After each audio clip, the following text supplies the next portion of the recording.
এখন যে ঘটনাটি আপনাদের সাথে শেয়ার করব, এই ঘটনাটি আমাদেরকে যিনি পাঠিয়েছেন ওনার নাম শাহিন সর্দার। ওনার বাড়ি খুলনা জেলার ফুলতলা উপজেলার জামিরা ইউনিয়নের জামিরা গ্রামে। ঘটনাটি ওনার নিজের সাথেই ঘটেছে। এই ঘটনাটির সময়কাল 2018 শুরুর দিকে এই শাহিন সর্দার ভাই উনি ঢাকা পলিটেকনিকে ভর্তি হয়েছিলেন। ব্যক্তিগত কারণে উনি এখানে লেখাপড়াটা আর কন্টিনিউ করতে পারেননি। উনি নিজ এলাকাতে চলে যান এবং সেখানে গিয়ে বিয়ে করেন। বিয়ে করার পর এখন কামাই রোজগার তো করতে হবে। উনি নিম্ন মধ্যবিত্ত পরিবারের সন্তান। এখন বিয়ে শাদী যেহেতু করেই ফেলেছেন, পরিবারের ভরণ পোষণের দায়িত্বও তো ওনার উপরে এসে বর্তায়। এখন কি করবেন? তখন ওনার পরিচিত এক চাচা এবং ওনার গ্রাম সম্পর্কের একজন মামা, এই দুজন আবার চাকরি করতেন রূপসা নদীর তীর ঘেঁষা বিশাল বড় একটি লেদার ফ্যাক্টরি রয়েছে সেখানে।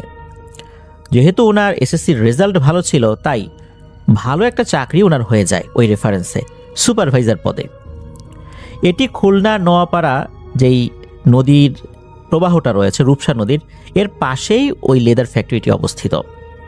তো উনি যখন ওখানে জয়েন করেন, ওনার যিনি সিনিয়র ছিলেন উনি খুবই গুরুত্বপূর্ণ কিছু ইনস্ট্রাকশন ওনাকে দেন। তা হচ্ছে এই ফ্যাক্টরিতে রাতের বেলা ডিউটি ওনাকে বেশি করতে হবে, যেহেতু উনি সুপারভাইজার পদে যুক্ত হয়েছেন এবং জয়েন করেছেন। এখানে মহিলারা রাতের বেলা ডিউটি করে না, তারা দিনের বেলাতে ডিউটি করে বিকাল 5টার মধ্যে যে যার মতো চলে যায়। মহিলাদের কোনো ডিউটি নাই, পুরুষদের ডিউটি রয়েছে নাইট শিফটে। কিছু কিছু জায়গা রয়েছে যেই জায়গাগুলোতে আসলে যাবার ক্ষেত্রে একা যাওয়া যাবে না, আর কিছু জায়গা রয়েছে যেটা রাতের বেলা কোনো অবস্থাতেই যাওয়া যাবে না। বিশেষ করে ফ্যাক্টরির পেছন সাইড যেটা, এখানে কিন্তু যাওয়া যাবে না রাতের বেলা। এমনিতে দিনের বেলাতে যাওয়া যাবে, দিনের বেলা যখন ডিউটি থাকবে যাওয়া যাবে। রাতের বেলাতে ওই সাইডে কোনো কাজ হয় না, সুতরাং ওখানে যাওয়া যাবে না। আর আরও একটা অদ্ভুত ব্যাপার লক্ষ্য করেছিলেন এই শাহিন ভাই, সেটা হচ্ছে উনি যখন ওয়াশরুমে গিয়েছেন আজব এক ব্যাপার দেখেন। সেটা হচ্ছে কোনো ওয়াশরুমের বাইরের কোনো সিটকানি নেই। আমরা সাধারণত যে ওয়াশরুমগুলো দেখি বাইরের দিকে একটা সিটকানি থাকে, ভিতর দিকে সিটকানি থাকে। কেউ ভেতরে গিয়ে সিটকানিটা লাগিয়ে দেয়, আবার বের হওয়ার পর বাইরে থেকে সিটকানি লাগিয়ে দেয়, যাতে করে দরজাটা খোলা না থাকে। দরজা খোলা থাকলে দেখতেও তো অড লাগে। উনি বুঝতে পারলেন না যে একটা দরজাতেও সিটকানি নাই কেন। তবে ওখানে যে সিটকানি ছিল সেই চিহ্নটা আছে।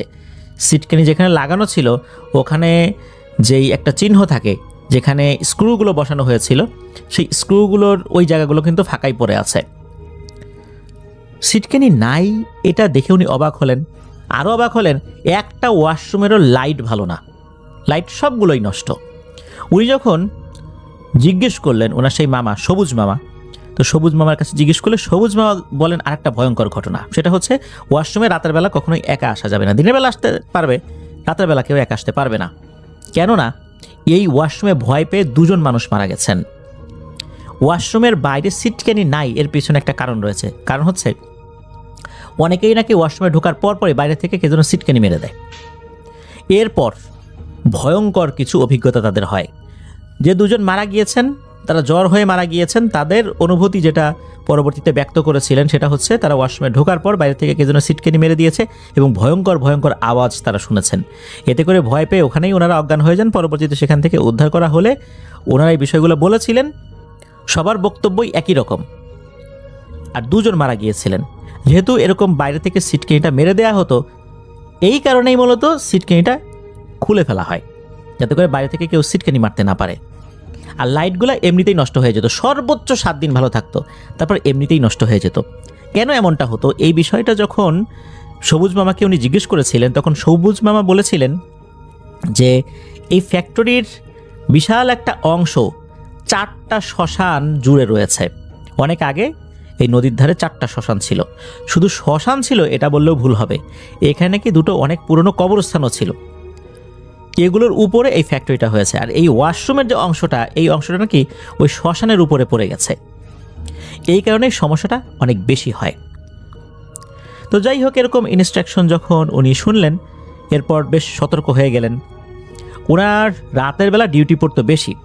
যারা অনেক পুরনো স্টাফ বা সুপারভাইজার, তারা একটা সময় তো এসে ওনারা দিনের বেলাতেই বেশি ডিউটি পেতেন। আর যারা নতুন এসেছেন তাদের রাতের বেলা বেশি ডিউটি পড়তো। উনি যেহেতু নতুন ইয়াং মানুষ, আর যারা বয়স্ক হয়ে গেছে তারা তো বাড়িতে ফেরত যেতে হয়, এখন রাত জাগতে অনেক কষ্ট হয়ে যায়। তো ইয়াং মানুষ তো ওনার রাতের বেলা ডিউটি পড়তে যেহেতু বেশি, রাতের একটা পর্যায়ে এসে মানে ধরা চলে যে রাত 1টা কি 2টোর পরে কাজ তেমন থাকতো না। এই কারণে সুপারভাইজার বা স্টাফ যারা ছিলেন বা অফিসার যারা ছিলেন তারা আসলে একটু রিল্যাক্সের সময় কাটাতেন। কেউ মোবাইল ফোন টিপতেন, ইউটিউব দেখতেন, যেহেতু কাজ নাই কিন্তু নির্দিষ্ট সময় পর্যন্ত তো ডিউটি করে যেতেই হবে, এই জন্য তারা বের হতেন না। আর সুপারভাইজার যারা তাদেরকে কিন্তু এক জায়গা থেকে আরেক জায়গায় হাঁটাহাঁটি করতে হয়, কোথায় কি হচ্ছে না হচ্ছে এটা তো দেখতে হয়। তো উনি জয়েন করার 3 মাস পরের একটা ঘটনা, সেটা হচ্ছে যে উনি রাতের বেলা যখন দেখলেন যে এখন কাজ কর্ম অনেক কমে গেছে, সবাই যে যার মতো একটু রিল্যাক্স করছে, তখন উনি মোবাইল ফোনে ওনার স্ত্রীকে ফোন দেন।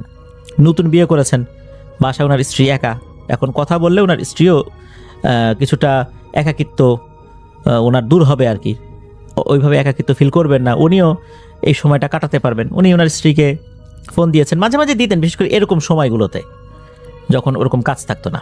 তো ওই সময় ওনার কাছে মনে হলো যে কথা বলতে বলতে এই ফ্যাক্টরির পেছন সাইড যেটা আছে এই সাইডে একটু যাই। অনেক সময় হয় না যে আমরা কথা বলতে বলতে কিন্তু হাঁটতে হাঁটতে এক সাইডে চলে গেছি, ওই সাইডে আমাদের যাবার কথা ছিল না। তো উনি কথা বলতে বলতে মনে করছে যাই আমি ওই সাইডটাতে একটু দেখে আসি। উনি যখন ওই সাইডটাতে গিয়েছেন তখন দেখেন 7-8 জন মহিলা এক পাশে, আবার 5-6 জন মহিলা আর এক পাশে, তারা কি জন্য কথা বলছে। উনি চিন্তা করলেন যাক মহিলা এগুলো আছে, তারা যেহেতু এখানে আছে বয়ের তো কিছু নাই, আর উনি সুপারভাইজার, উনি তো এদিকে আসতেই পারেন। তো উনি কথা বলতে বলতে একটু দূরে যে মহিলাদের একটা গ্রুপ রয়েছে তারা কথা বলছিল, ওই দিকটাতে যেই না এগিয়ে গেছেন হঠাৎ করে কে যেন ওনার হাত টেনে ধরেছে। উনি পেছন দিকে ঘুরে তাকিয়ে আছেন, তারপর ওই লোকটি বলছে মোবাইল ফোন বন্ধ করো। উনি ফোনটা কেটে দেন। ওই সময় উনি ওনার ওয়াইফের সাথে কথা বলছিলেন। তখন ওই লোকটা বলছে তুমি এখানে কেন আসছো? তখন এই শাহিন ভাই বলছেন যে আমি এখানে আসছি, আমি তো সুপারভাইজার, এদিকে আসতে হয়। তখন ওই লোকটা বলছে কেন তুমি জানো না রাতের বেলা এখানে কোনো মহিলারা থাকে না, রাতের বেলা মহিলাদের কোনো কাজ হয় না? এটা তো তোমার জানার কথা, যেহেতু তুমি সুপারভাইজার, তাহলে এখানে কেন আসছো? তখন শাহিন ভাই বলছেন যে মহিলারা তো এখানে আছে, ওই যে দেখেন মহিলারা। এই বলে যখন উনি দেখাতে গিয়েছেন তখন দেখেন যে সে মহিলারা নাই। আজব ব্যাপার, উনি যে 2টা গ্রুপকে দেখেছিলেন মহিলাদের, তাদের কেউই নাই। তখন ওই লোকটা বলছে যে শোনো, রাতের বেলা এদিকে আসবা না, তাহলে তোমার বিপদ হতে পারে, জায়গাটা ভালো না, চলে যাও। এই বলে ওনাকে ওখান থেকে বিদায় দেওয়ার পর উনি কি মনে করে আবার পেছন দিকে ঘুরেছেন, দেখেন যে ওই লোকটাও নাই। এরপর উনি দ্রুত চলে আসেন। ওই সময় ওনার যে মামা, সবুজ মামাকে বিষয়টা যখন বলেন, তখন সবুজ মামা বলেন যে সর্বনাশ ভাগিনা, তুমি তো বিশাল বিপদে পড়ে গেছিলা। ঠিক ওইখানে রাতের বেলা গিয়ে 2টা লোক মারা গেছে, ওয়াশরুমে 2টা লোক মারা গেছে, ওইখানেও 2টা লোক মারা গেছে। তখন ওনারা বলেন আর একটা ভয়ঙ্কর ঘটনা, সেটা হলো যেহেতু এটা লেদার ফ্যাক্টরি, চামড়া নিয়ে কাজ, তো যে সমস্ত চামড়ার টুকরোগুলো ওনারা ফেলে দেন হচ্ছে এই পেছন সাইডের একটা জায়গায়। ওখানে নাকি খুবই দুষ্টু পিশাচ শ্রেণীর জিন রয়েছে যেগুলো এই চামড়া খায়। ওনারা এগুলোকে চামড়া পিশাচ বলে থাকেন। আর এগুলো অনেক সময় মহিলাদের সুরত ধরে থাকে। এই জিনিসটাই মূলত দেখেছিলেন উনি। আর তখন সবুজ মা বলেছিলেন যে ভাগিনা, নিশ্চয়ই তোমার মায়ের দোয়া, তোমার আত্মীয় স্বজনের দোয়া, মানুষের দোয়া তোমার উপর আছে, তা না হইলে তুমি এমন একটা বিপদে পড়ছিলা, তোমার তো মেরেই ফেলতো, তোমারই খেয়ে ফেলতো। নিশ্চয়ই ওই লোকটা ভালো কোনো পরহেজগার জিন হবে যে এই সময়ে এসে আল্লাহর রহমতে তোমাকে উদ্ধার করেছে, তা না হলে ভয়ঙ্কর বিপদ হয়ে যেত, আর তুমি এমনভাবে হারাই যাইতা বা মারা যাইতা, আমরা তো জানতামই না তোমার সাথে কি হয়েছে। এটা জানার পর উনি তো বেশ ভয় পেয়ে যান। এগুলো যখন পরিবারের সাথে শেয়ার করেন তখন পরিবার থেকে চিন্তা করা হয় যে আসলে কতদিন এভাবে উনি এগুলো সহ্য করে থাকবেন। হঠাৎ করে এমনও তো হতে পারে, এমন একটা ভয় পেয়েছেন যাতে করে বড় ধরনের কোনো ক্ষতি হয়ে যেতে পারে। তো একটা পর্যায়ে উনি আসলে এই জিনিসটা সাময়িকভাবে আর কন্টিনিউ করেন নাই। উনি স্বাভাবিক জীবনে ফেরত আসেন, অর্থাৎ ওখান থেকে উনি আবার নর্মাল কাজগুলোতে চলে আসেন আর কি, ওই চাকরিটা ইস্তফা দিয়ে। ওখান থেকে আসার পর থেকে শুরু হয় আর একটা ঝামেলা। উনি রাতের বেলা যখন ঘুমিয়ে থাকতেন একটা সময় ওনার কাছে মনে হতো ওনার সমস্ত শরীর আস্তে আস্তে ফ্রিজ হয়ে যাচ্ছে, আস্তে আস্তে পায়ের নিচ থেকে শুরু করে শরীরের উপরের অংশ একদম প্যারালাইজড হয়ে যাচ্ছে। ওই সময় কিন্তু ওনার ঘুমও ভেঙে যেত। উনি তাকিয়ে দেখতেন মাথার উপরে ফ্যান ঘুরছে। আরেকটা জিনিস দেখতেন, দরজা ভেদ করে বা জানালা ভেদ করে কোনো একটা নারী অবয়ব তার রুমে ঢুকে পড়েছে, তার পাশে এসে দাঁড়িয়ে থাকতো। নারী অবয়বের চেহারাটা যে সুন্দর এটাও বলা যাবে না, খুব যে ভয়ঙ্কর এটাও বলা যাবে না। শাড়ি পরা, বড় বড় চুল আছে। রাতের যেই আধো আলো আধো ছায়া, ডিম লাইটের আলোতে যেরকম পরিবেশটা থাকে রুমের মধ্যে, এটাতে উনি বুঝতে পেরেছিলেন। এটাকে দেখে যে ভয়ে আতকে উঠে চিৎকার চেঁচামেচি করবে বিষয়টা এরকম না। তারপরও তো রাতের বেলা এইভাবে যদি কেউ আসে ভয় তো লাগবেই। ওই অভাবটার পায়ের কাছে দাঁড়িয়ে থাকতো, শুধু তাকিয়ে তাকিয়ে ওনাকে দেখতো। যতক্ষণ থাকতো ওনার শরীরে কিন্তু বিন্দু মাত্র কোনো শক্তি থাকতো না, উঠে নড়াচড়া করবে, চিৎকার দেবে এমন কোনো শক্তি থাকতো না। একটা পর্যায়ে ওই অভাবটা চলে যেত, তারপর ওনার শরীরে শক্তি ফেরত আসতো। এরকম দেখা যেত সপ্তাহে 2 দিন, সপ্তাহে 3 দিন, এরকম কিন্তু হতো। একটা পর্যায়ে এসে এটা একটু কমতে শুরু করে, মাসে 2-3 বার হতো, কিন্তু এটা হতো। আর প্রত্যেকবারই কিন্তু একই সমস্যা, ওনার শরীরটা অবশ্যই যেত আর উনি দেখতে পেতেন, ওনার ঘুম ভেঙে যেত, উনি দেখতে পেতেন। মানে এই সমস্যা শুরু হওয়ার সাথে সাথেই উনি বুঝতে পারতেন যে ওই জিনিসটা এখন আসবে। পরিপূর্ণ জাগ্রত অবস্থাতে উনি এটাকে দেখতেন আর চোখাচোখি হতো। অনেকেই বলেছিল তাকে বোবায় ধরে। এখন বোবায় ধরলে যেটা হয় সেটা হচ্ছে যে ঘুমের ভিতরে ধরে, ঘুমন্ত অবস্থায় ধরে, তাকে তার ওভাবে দেখা যায় না, কিন্তু উনি কিন্তু এটাকে দেখতেন। উনি ঘুমন্ত অবস্থায় এটাকে দেখতেন না, জাগ্রত অবস্থায় দেখতেন। তো এরকম সমস্যা যখন ওনার সাথে শুরু হলো, তখন বিভিন্ন হুজুর দেখানো হলো, ঝাড়ফুঁক করানো হলো, কিছুটা কমলো, একদম কিন্তু যায় নাই। টানা 3 বছর এই সমস্যাগুলো উনি প্রকটভাবে ফেস করেছিলেন।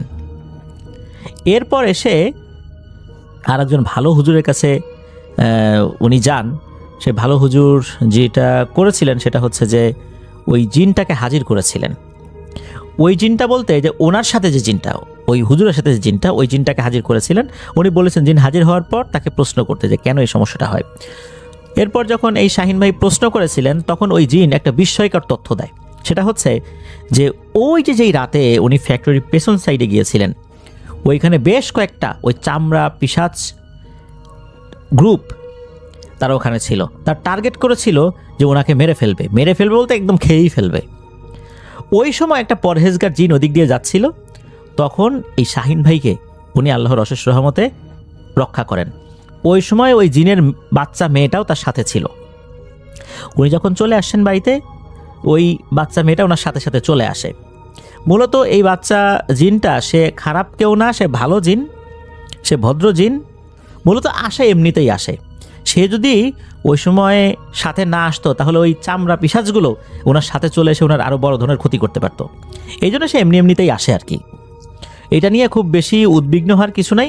আস্তে আস্তে এই সমস্যা কমে যাবে, আর তার ব্যক্তি জীবনেও এটা নিয়ে খুব বেশি সমস্যা হবে না। যেহেতু উনি বিবাহিত ছিলেন, এটা নিয়ে খুব বেশি সমস্যা হবে না, এমনটাই বলে দিলেন।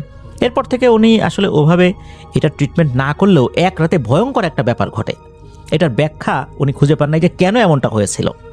এই যে অবয়বটা, এই অবয়বটা তো সাধারণত রাতের বেলা আসতো, এসে ঠায় দাঁড়িয়ে থাকতো, আবার চলে যেত।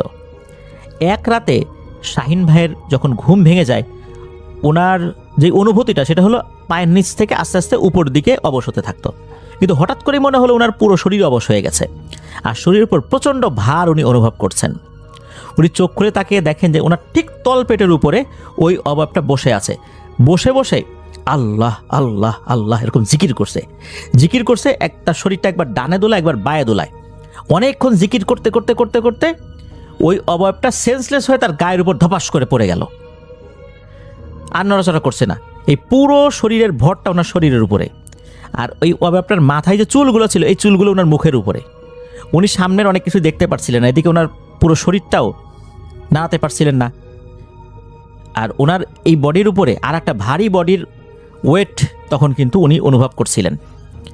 ওনার দম বন্ধ হয়ে যাচ্ছিল, কিন্তু উনি চিৎকারও করতে পারছিলেন না। অনেকক্ষণ এভাবে ছিল। এরপর আস্তে করে ওই অবয়বটা মিলিয়ে যায়। এরপর উনি কথা বলতে পেরেছিলেন। এই ঘটনার পর থেকে অবশ্য ওই অবয়বটা হঠাৎ আসতো। একদম যে আসে না তা না, এখনও পর্যন্ত ওই অবয়বটা আসলে উনি উপস্থিতি টের পান। তবে এটা নিয়ে ওনার ব্যক্তি জীবন বা অন্য কোনো কাজের তেমন কোনো সমস্যা হয় না। এমনিতেই আসে, তবে ওই অভাবটা যে তাকে ভালোবাসে, পছন্দ করে, এটাও বলা যাবে না, কারণ তার ব্যক্তিগত জীবনে কোনো সমস্যা সে করছে না।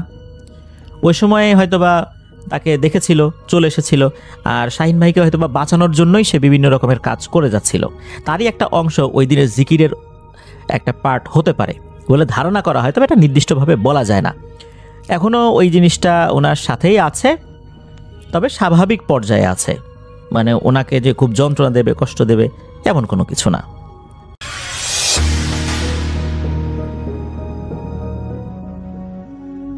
এই ঘটনাটি আমাদেরকে যিনি দিয়েছেন তার নাম হোসাইন রনি। ওনার বাড়ি যশোর জেলার শার্শা উপজেলার নিজামপুর ইউনিয়নের শ্রীকোনা গ্রামে। উনি বর্তমানে মালয়েশিয়াতে রয়েছেন। উনি বর্তমানে মালয়েশিয়াতে পেইন্টিংয়ের কাজ করছেন। তবে 10 বছর আগে উনি যখন মালয়েশিয়াতে গিয়েছিলেন তখন কিন্তু নির্মাণ শ্রমিক হিসাবে গিয়েছিলেন। ঘটনাটি যেখানে ঘটে ওই জায়গাটার নাম হচ্ছে ফরেস্ট সিটি, অর্থাৎ জঙ্গল শহর বা জঙ্গলের শহর। ওইটা যে এলাকাতে অবস্থিত, জহুর বারু বা এই টাইপের একটা নাম বলেছেন হোসাইন রনি ভাই। এইটা 2016 সালের আগে একটা জঙ্গলের মতো ছিল জায়গাটা, একটা দ্বীপ মূলত ওই এরিয়াটা। অনেক জায়গাতেই ভয়ঙ্কর ভয়ঙ্কর জঙ্গল ছিল। তো ওখানে 100-র উপরে প্রজেক্ট হবে এরকম একটা পরিকল্পনা সরকার নেয়, আর বিভিন্ন কোম্পানিকে এই দায়িত্ব দেওয়া হয়। সেখানে যে কোনো লোক থাকতো না বিষয়টা এরকম না, অল্প লোকজন বসবাস করত। তো ওই জায়গাটাতে আবার নতুন করে একটা পরিকল্পনা নেয় সরকার, সুন্দর করে ওইটাকে গড়ে তুলবে। ফরেস্ট রেখেই বিভিন্ন জায়গায় একটা সিটি গড়ে তোলা হবে। তো এই জন্যই ওই এলাকাটার নাম হয়েছে ফরেস্ট সিটি। সমুদ্রের পার্শ্ববর্তী একটি জায়গা এটা, জঙ্গল, পাশে সমুদ্র, যেমন ভয়ঙ্কর তেমন সুন্দরও বটে। ওখানে অনেক বাংলাদেশি ভাইয়েরাই অবৈধভাবে বসবাস করছেন, অর্থাৎ মালয়েশিয়াতে। 2016 সালের কথা বলছি। অনেকের হয়তোবা ওয়ার্ক পারমিটের যে মেয়াদটা সেটা শেষ হয়ে গেছে, তারপরে মালয়েশিয়াতে রয়েছেন। অনেকে আবার অবৈধভাবে দালাল ধরে গিয়েছেন। তো অনেক ক্ষেত্রে দেখা যায় যে ওনারা অনেক মানবেতর জীবনযাপন করলেও একদম প্রকাশ্যে আসতে পারেন না বিভিন্ন কাজগুলোর ক্ষেত্রে, বিভিন্ন অকেশনে প্রকাশ্যে আসতে পারেন না যদি পুলিশ ধরে, কারণ তখনও তো তাদের বৈধ কাগজপত্র নেই।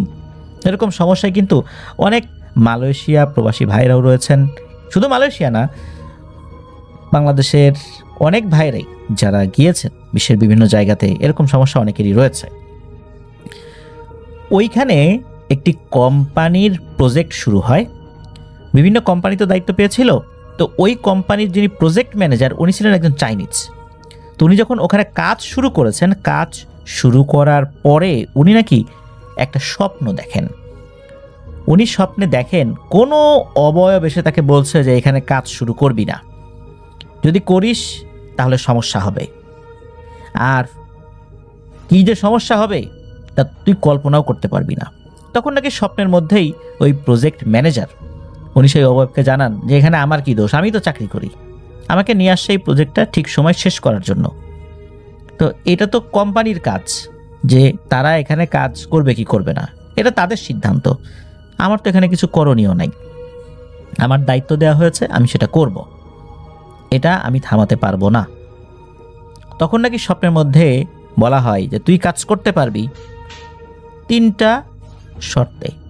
এই 3টা শর্তের যে কোনো একটা শর্ত মেনে নিলেই তোকে কাজ করতে দেয়া হবে, তা না হলে ভয়ঙ্কর পরিণতি ভোগ করতে হবে তোকে। প্রথম শর্ত, তোর ছেলেকে নিয়ে যাব আমরা। এটা তো ম্যানেজার রাজি হয় না, কেউ তো তার সন্তানকে দিতে চাইবে না, এটাই স্বাভাবিক। যদি এটা না মেনে নেওয়া হয় তাহলে অন্য একটা শর্ত, 3 জন শ্রমিককে বলি দিতে হবে। এটা ম্যানেজার মেনে নেয় না। এরপর নাকি বলা হয় 4 থেকে 5 হাজার শ্রমিককে খাওয়াতে হবে, একসাথে এক বসায় খাওয়াতে হবে। তো ম্যানেজার এটাও বলে এটাও অসম্ভব। কেন অসম্ভব? কারণ ওই জায়গাতে 4-5 হাজার শ্রমিক একসাথে পাওয়া সম্ভব নয়।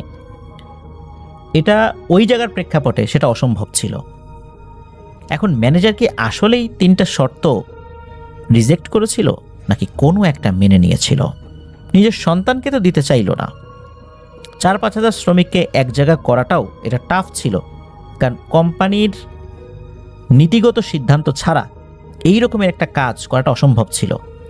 কারণ ওই জায়গায়, বিশেষ করে ওই দ্বীপে আসতে হলে জাহাজে করে শ্রমিক নিয়ে আসতে হবে। তাহলে এত শ্রমিক জাহাজে করে নিয়ে আসবে, সরকার কি সেটা অ্যালাউ করবে? নিশ্চয়ই করবে না। সরকার কেনই বা 4-5 হাজার শ্রমিককে ওখানে যেতে দেবে ঘুরতে? নিশ্চয়ই না। তাই এটাও কিন্তু আসলে চোখে পড়ার মতো।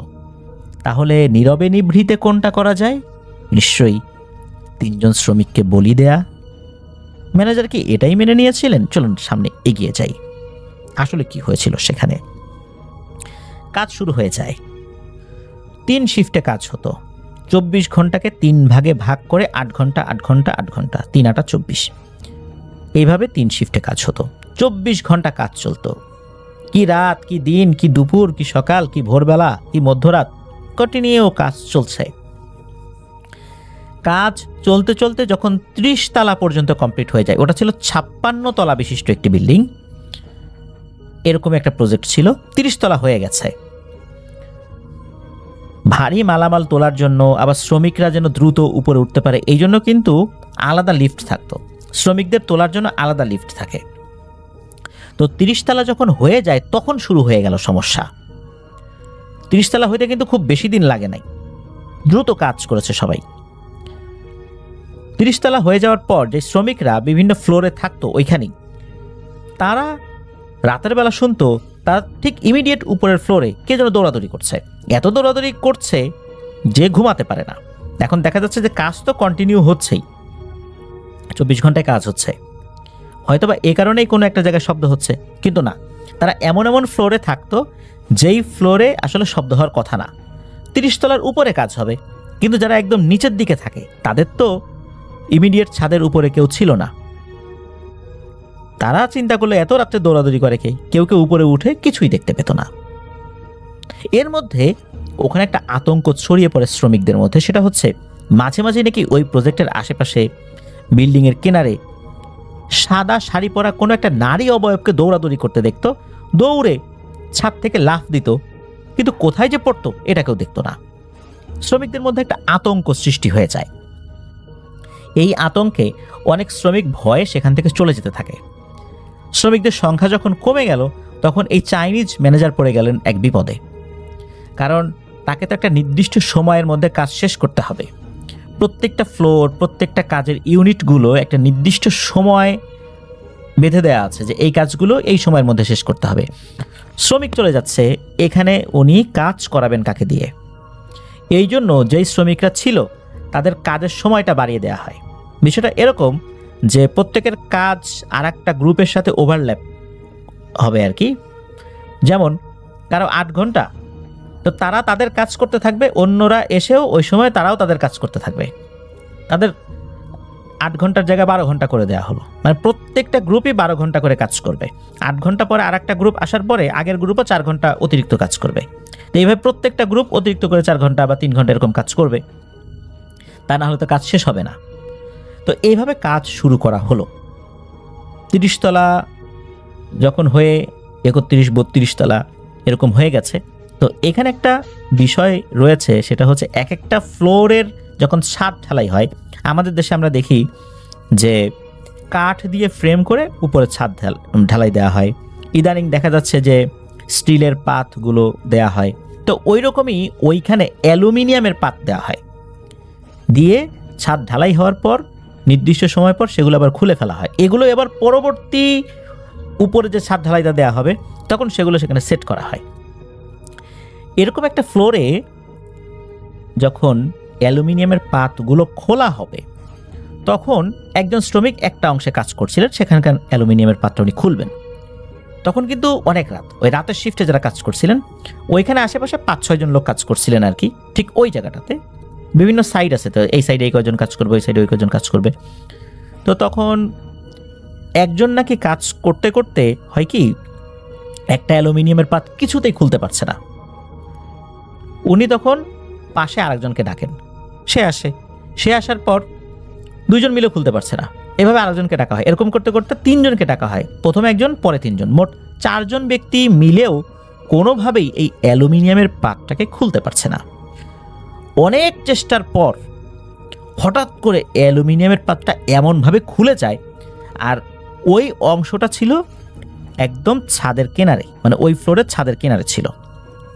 এমনভাবে হ্যাচকাটানে খুলে যায়, এই তিনজন তাদের বডির ব্যালেন্স রাখতে পারে না। এরা তিনজনই এই বিল্ডিং থেকে নিচে পড়ে যায়। তবে ওই অংশটা এমন একটা জায়গায় ছিল যে একদম ছাদের কিনারে যেই অংশটা, এই ছাদের কয়েকটা পার্ট ছিল, বিল্ডিংয়ের মাঝামাঝি কিছু জায়গা থাকে না, যেমন লিফটের জায়গা, যে লিফটটা উঠবে এরকম কিছু জায়গা ফাঁকা থাকে। এছাড়া কিছু কিছু জায়গায় ফাঁকা রেখেছিল তারা, ওই হয়তো বা ওই বিল্ডিংয়ের ডিজাইনটা এরকম ছিল। আবার আমরা দেখি যে কয়েকটা টাওয়ার বিশিষ্ট বিল্ডিং, একটাই বিল্ডিং কিন্তু মাঝখানে ফাঁকা থাকে, এরকম কিছু জায়গা। এবং দেখা যাচ্ছে যে এরকম কিছু বিল্ডিং থাকে যে চারটা টাওয়ার, এই প্রত্যেকটা বিল্ডিংয়ের মাঝখানে ফাঁকা থাকে। আবার দেখা যাচ্ছে যে কলাম দিয়ে এগুলো যুক্ত থাকে। আবার দেখা যাচ্ছে এই চারটা টাওয়ারের আবার মাঝখানের অংশ ফাঁকা থাকে, হয়তো বা এরকম কোনো একটা জায়গা ছিল আর কি। তো ওই রকম একটা জায়গায় এই তিনজন পড়ে গিয়েছিল।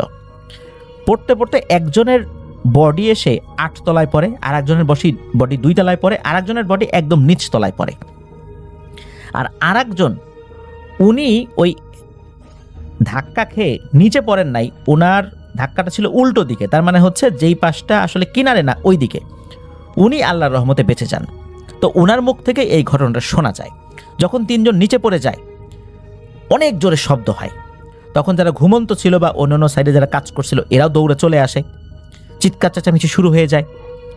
এখানে আর একটা কথা বলে রাখা ভালো, মাঝে মাঝেই নাকি ওই বিল্ডিংয়ের যেই শ্রমিক লিফটটা, যেই লিফট দিয়ে শ্রমিকরা ওঠানামা করতেন, ইঞ্জিনিয়াররা ওঠানামা করতেন, এই লিফটটা রাতের বেলা একা একাই চলাচল করত। এমনও হতো যে সেখানে পাওয়ার সাপ্লাই নাই, কিন্তু লিফটটা ওঠানামা করছে। এটা একটা ভুতুরে লিফট হিসাবে সকলের কাছে পরিচিত ছিল। ওই সময় শ্রমিকরা যে নিচে নামবে, নিচে নামার জন্য লিফটটা তারা খুঁজছে, তারা দেখে লিফটটা নিচে। আবার নিচ দিকে যে শ্রমিকরা, তারা যে উপরে উঠে কি হয়েছে এটা দেখবে, তারা দেখে লিফটটা উপরে। এইভাবে এই একটা লিফট শ্রমিকরা দুই জায়গায় দেখছিল, উপরে শ্রমিকরা দেখছে নিচে, আর নিচে শ্রমিকরা দেখছে উপরে।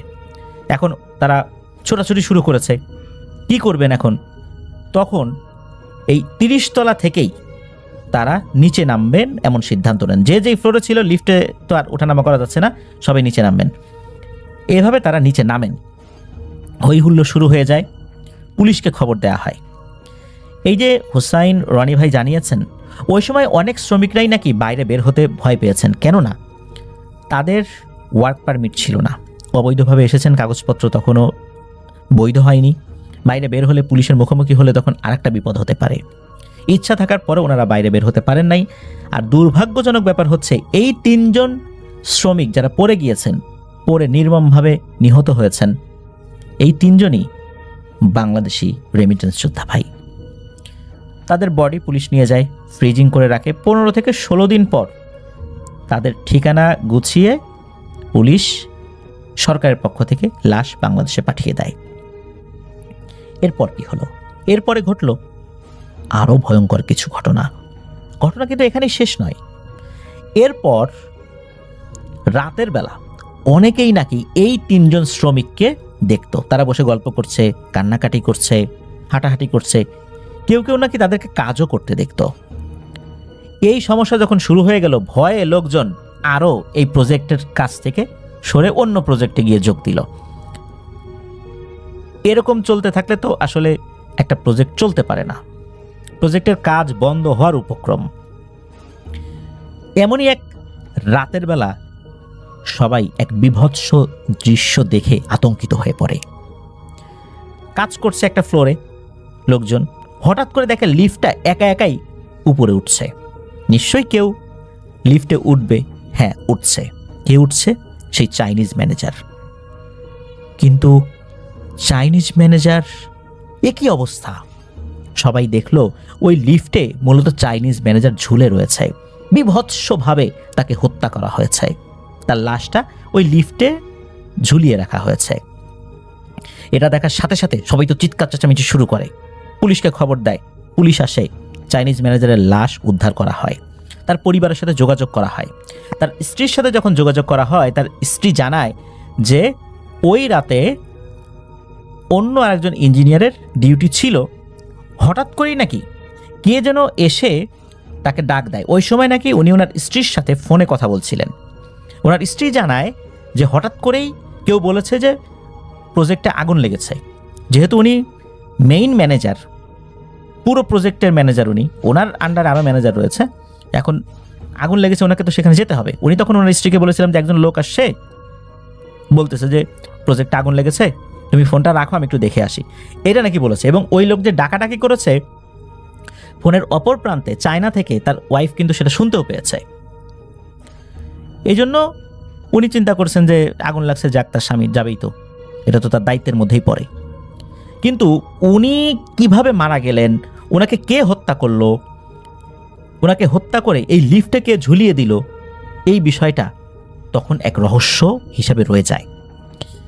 যখন এই ঘটনাটা ঘটে তখন এই প্রজেক্টের কাজ বন্ধ হয়ে যায়, সব শ্রমিকরা এখান থেকে চলে যায়, এমনকি যে হোসাইন রনি ভাই উনিও চলে গিয়েছিলেন।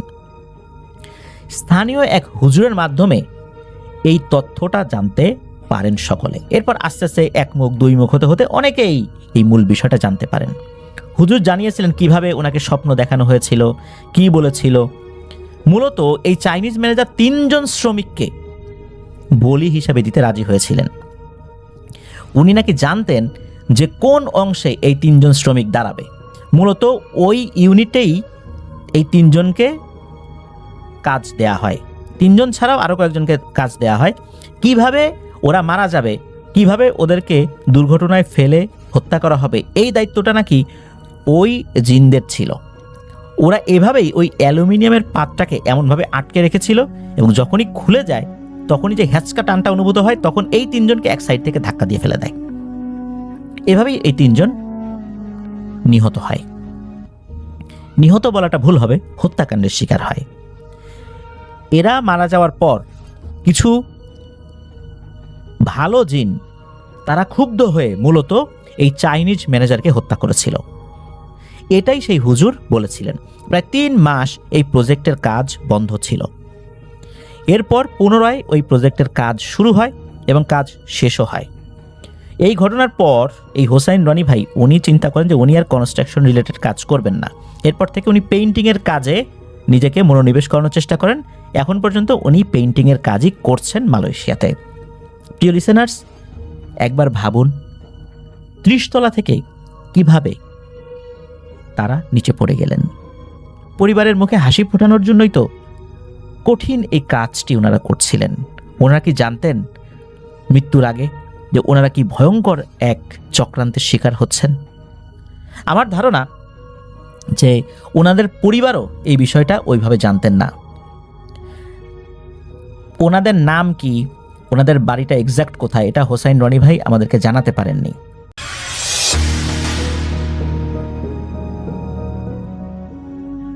তো তিনি হচ্ছেন রাজ, তিনি থাকেন সৌদি আরবে, এবং বরাবরের মতো তিনি ঘটনায় যেভাবে বলছেন সেভাবে বলার চেষ্টা করছি। বাদশাহ ওলিদকে প্রশ্ন করলাম, এটা কি ডায়মন্ড নাকি গোল্ড? আমার দিকে তিনি, বাদশাহ ওলিদ আমার দিকে তাকিয়ে বললেন, এটা একটা চাবি প্রথম গেট পার হওয়ার। চলো। আমি, ফুয়াদ, বাদশাহ ওলিদ হাঁটতে শুরু করি। হাঁটতে হাঁটতে ওই জঙ্গলের ভেতর দিয়ে একটা পাহাড়, উঁচু পাহাড়ের জায়গায় উঠি। ওঠার পর ফুয়াজ আমাকে বলতে শুরু করলো, তুমি এখন চোখ বন্ধ করো। আমি বললাম, কেন? কারণ আমাকে ফুয়াজ বলল, এই চাবি দিয়ে এখন যে গেটটা খোলা হবে, খোলার সময় যে আলোটা হবে সেই আলো তুমি সহ্য করতে পারবে না। তখন আমি বললাম, এখানে গেট কোথায়? আসলে আমার চোখের সামনে কোনো কিছুই ছিল না। আমি দেখছিলাম সম্পূর্ণ ফাঁকা একটা জায়গা আর গাছপালা। এখানে গেট কোথায়? আমি কিছুই বুঝতে পারছিলাম না। ফুয়াজ আমাকে বলল, চশমা পরে নাও, তাহলে বুঝতে পারবে। আমি চশমাটা পরে নিলাম। দেখলাম বিশাল একটা বড় গেট, এত বড় যে চারপাশে কোনো দেয়াল বলতে কিছু নেই, সম্পূর্ণ একটা গেট। এটা দেখে আমি হচ্চকিত হয়ে গেলাম। ফুয়াজের দিকে তাকালাম, তার পেছনে দেখলাম বাদশাহ ওলিদের বহর সবাই চলে আসছে, কিন্তু আমি সুলতানকে দেখছিলাম না। আমি ফুয়াজকে জিজ্ঞেস করলাম, সুলতান চাচ্চু কোথায়? তখন ফুয়াজ বলল, উনি আমাদের চারিপাশে আছে, ওটা নিয়ে চিন্তা করো না। এখন তুমি চোখ বন্ধ করো। চোখ বন্ধ করার কিছুক্ষণ পরে সুলতান আমাকে ডাক দিল, আর আমি সুলতানের ডাকে চোখটা খুলি। চোখ খুলে দেখি বাদশাহ ওলিদ আর ফুয়াজ নেই। তখন আমি ওদের কথা জিজ্ঞাসা করিনি, সুলতানকে জিজ্ঞেস করলাম। তখন আমাকে সুলতান বলল, চলো আমার সাথে। আমরা একসাথে চলতে চলতে নীল এক সাগরের ধারে এসে দাঁড়ালাম, আর আমাদের পেছন থেকে বাদশাহ ওলিদ আর ফুয়াজ এসে দাঁড়ালো, সেই সাথে বাদশাহ ওলিদের বহর। এইভাবে কখনো সাগর, কখনো নদী, কখনো জঙ্গল, কখনো খালি মাঠ, এভাবে 4টা গেট পার হয়ে 5ম গেট খোলার পর খুব সুন্দর একটা জায়গায় চলে আসি। দেখলাম চারিপাশে ফুলে সাজানো, আর তার সাথে 2টো বাড়ি। না, এটা বাড়ি বললে ভুল হবে, 2টা প্রাসাদ। তখন সুলতান আমার পেছনে থেকে বলল, তুমি সামনের দিকে আগাও, আমরা আসছি। আমি বলি, বাদশাহ ওলিদের দিকে তাকিয়ে, ছোট বাবা, আমি আর হাঁটতে পারবো না, আমার অনেক পা ব্যথা করছে। তখন বাদশাহ ওলিদ ইশারা করলো তার একটা সিংহর দিকে। সেই সিংহটা আমার সামনে এসে দাঁড়ালো, আর বাদশাহ ওলিদ আমাকে বলল, তুমি এটার উপর উঠে বসো। তখন আমি বলি, না, এটার উপর বসবো না।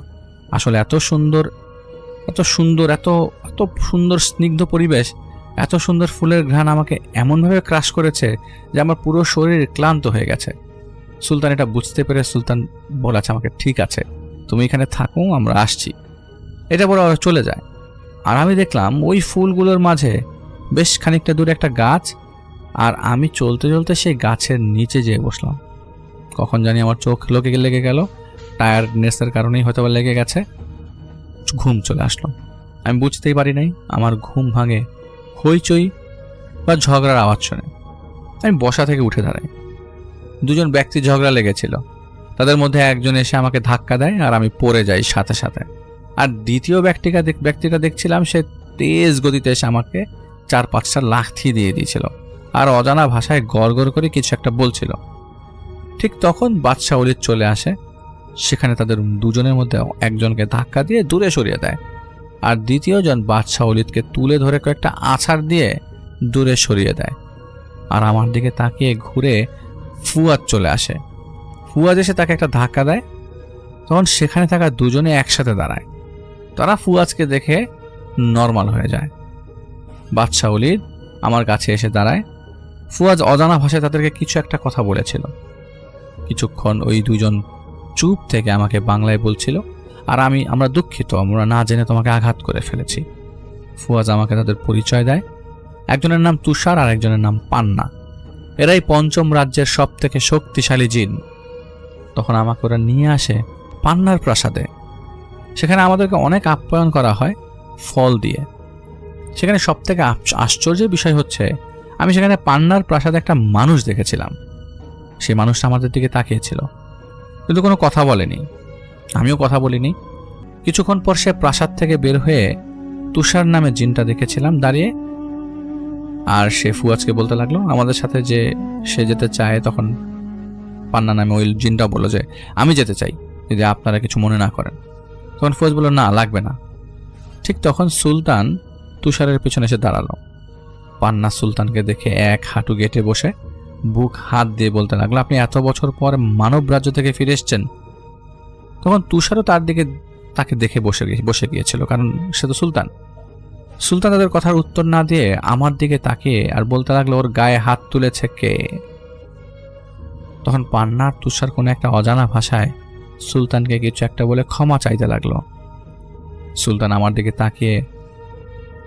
তাকায়। তখন আমি বলি, হ্যাঁ, কি হয়েছে চাচ্চু? সুলতান আমাকে বলে, ওরা বলছে যে ওরা না জেনে করেছে, তোমার গায়ে হাত তুলে ফেলেছে, এবং ওরা আমার কাছে ক্ষমা যাচ্ছে। ফুয়াজ তখন কিছু একটা বলেছিল সুলতানকে। তখন সুলতান তাদের ভাষায় কিছু একটা বলে তাদেরকে বলে, তাদের ভাষায় কিছু একটা বলে, তারপর আমাকে নিয়ে চলতে শুরু করলো। চলতে চলতে ফুলবাগানের শেষ প্রান্তে এসে দাঁড়ায়, আর আমাকে বলে চোখ বন্ধ করতে। আমিও যথারীতি চোখ বন্ধ করে ফেলি। ফুয়াজের ডাকে আমি চোখ খুলি, আর চোখ খুলে আমি ভয়ে ফুয়াজকে জড়িয়ে ধরি। ফুয়াজ আমাকে বলে, ভয় পেও না, আমরা আছি, আর আমি দেখছিলাম জ্বলন্ত একটা সাগর, রক্তের মতো লাল।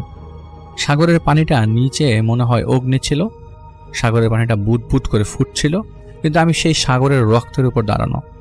আমি এটা দেখছি, কিন্তু ফুয়াজকে জড়িয়ে ধরে দেখছিলাম। তখন ফুয়াজ আমাকে বলে, এই পানি তোমাকে স্পর্শ করতে পারবে না। আমি ফুয়াজকে বলি, এখানে তুমি কোথায় দেখছো? এখানে পানি তুমি কোথায় দেখছো? এটা তো সব রক্ত। ফুয়াজ আমাকে বলে, এসব কিছু না, তুমি চলো আমাদের সাথে। আমি বলছিলাম না। তখন ফুয়াজ আমাকে বলল, তসবিটা পকেট থেকে বের করে হাতে পেঁচিয়ে নাও, আর আমরা আছি তোমার সাথে, ভয় পেও না। তখন আমি ফুয়াজকে ধরে রাখি। ফুয়াজ আমাকে বলে, তুমি আমাকে ছেড়ে দিয়ে দেখো তুমি পানিতে পড়ো কিনা। আমি ওকে ছেড়ে দিয়ে দেখছিলাম, সত্যি তো আমি রক্তের মধ্যে পড়ছি না। তখন ফুয়াদ আমাকে বলে, এই সাগরটার উপর দিয়ে তুমি চলতে থাকো, দেখবে শেষ প্রান্তে একটা প্রাসাদ আছে, সেই প্রাসাদের পেছনে গিয়ে দাঁড়াও, আর তুমি সামনে আগাও, আমরা আছি তোমার পেছনে। এটা বলার পর ফুয়াদ একটা ছায়া হয়ে খুব দ্রুত আমার কাছ থেকে অনেক দূরে চলে গেল। আমি এখানে একা, আমার চারিপাশে কিছুই দেখা যাচ্ছে না, কিন্তু আমার পায়ের নিচে চলন্ত বলা যায়, ফুটন্ত বলা যায় রক্তের সাগর। মনের ভেতর ভয়, এবং সেই ভয় রেখে ফুয়াজের কথা মতো আমি এগোতে থাকি। এগোতে এগোতে ওই প্রাসাদের কাছাকাছি চলে আসি। আসার পর দেখতে পাই সেই কুকুরটা আমার বাড়িতে এসেছিল। লাল শাড়ি পরা, কপালে সিঁদুর। সে আমাকে দেখে অদ্ভুতভাবে আওয়াজ করতে থাকে। এই জন্য বললাম, যেটার আওয়াজ ছিল না, আওয়াজ না মানে এটা বোঝাও যাচ্ছে না এটা কি কুকুর ছিল না শেয়াল ছিল। কোনো জীবজন্তুর এই আজব টাইপের একটা আওয়াজ। এটা শুনে আমি দৌড় দেই। কিছুটা দূরে যাওয়ার পর একটা ছায়া মূর্তি আমাকে সজোরে আমার পা ধরে উল্টো করে প্রাসাদের দিকে ছুঁড়ে মারে। আমি সেই প্রাসাদের সামনে গিয়ে পড়ি। প্রাসাদটা ছিল কেমন জানি অন্ধকার। সেই প্রাসাদের গেট দিয়ে ওই যুবক বয়সের কালি হাসতে হাসতে বের হয়ে আসে, আর আমার দিকে তাকিয়ে বলে, কিরে তুই মানুষের দুনিয়া ছাইরা জিনের দুনিয়া আইসস কেন? মরার অনেক শখ লাগছে। এটা বলে সে অজানা ভাষায় কোনো একটা চিৎকার করে, ওই চিৎকার আমার উপর থেকে, আমার নিচ থেকে দুইটা ছায়ামূর্তি এসে আসে। ছায়াটা না ছিল মানুষের, না ছিল জীবজন্তুর। এই কেমন ছায়া, এটা চিৎকার শোনার পর চলে আসে। মূর্তি যেটা বলে বর্ণনা করা যাবে না, আর না তো লিখে। তাদের একজনের হাতে ছিল একটা ছুরি অথবা বড় রামদা বলা যেতে পারে, আরেকজনের হাতে ছিল একটা বন্দুক আর দড়ি। ওই ছায়ামূর্তিগুলো আমার সামনে এগুলো রেখে দেয়। তখন কালী আমাকে বলে, চয়েস ইজ ইয়র্স, তুই কোনটার মাধ্যমে মরতে চাস? তখন ফুয়াজ আমার পেছন থেকে এসে কালীর গলা ধরে নেয় আর বলতে লাগলো, বলেছিলাম না যারা আমাকে চেনে তারা আমার থেকে অনেক দূরে থাকে, কিন্তু তুই আমাকে চিনিস নি, তাই আজ তোকে মরতে হবে। এটা বলে ফুয়াজ তার গলাতে একটা চাপ দেয়, আর আমি দেখি কালীর শরীর থেকে বালুর মতো কিছু একটা ঝরে পড়ছে, সেগুলো বাতাসে উঠছে। ঠিক তখনই সুলতান এসে হাজির। বাদশাহ ওলীদ ও তার বহর। সুলতান ফুয়াজকে বলতে লাগলো, তুই এটা কেন করলি? ঠিক তখন দেখি ওই প্রাসাদের পেছন থেকে অনেক বড় একটা আলো বের হলো। একটা আলো বের হচ্ছে সেই প্রাসাদ থেকে। সুলতান ফুয়াদ, বাদশাহ ওলীদ, তার বহর আমাকে নিয়ে এগোতে থাকে। আর সেখানে যেতেই দেখতে পাচ্ছিলাম মনে হচ্ছে পৃথিবীটা ধ্বংস হয়ে গেছে। চারিপাশে অগ্নি, ঝড় তুফান, নিচের থেকে রক্তের মতো বুদবুদ আকারে বের হচ্ছে, আকাশ থেকে রক্ত দিয়ে সাজানো পুরো লাল।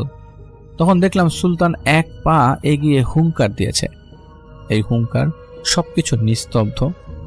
ওই রক্তের মতো সাগরটা বুদবুদ করে আওয়াজটা বন্ধ হয়ে গেল। সেই ঝড় তুফান নিমিষে নর্মাল হয়ে গেল। দেখছি নেই আকাশটা সেই লাল আকাশটা পরিষ্কার হয়ে গেছে।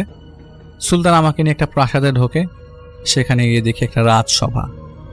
সবার মাঝখানে সুলতান গিয়ে দাঁড়ায়, আর সেখানে রাজার মতো যে ছিল সে উঠে দাঁড়ায়। রাজ আর সুলতানকে বলে, আপনি বেঁচে আছেন? তখন সুলতান কিছু না বলে ওইখানে রাজসভাতে গিয়ে বসে। তার মাথায় মুকুটটা পরিয়ে দেওয়া হয়।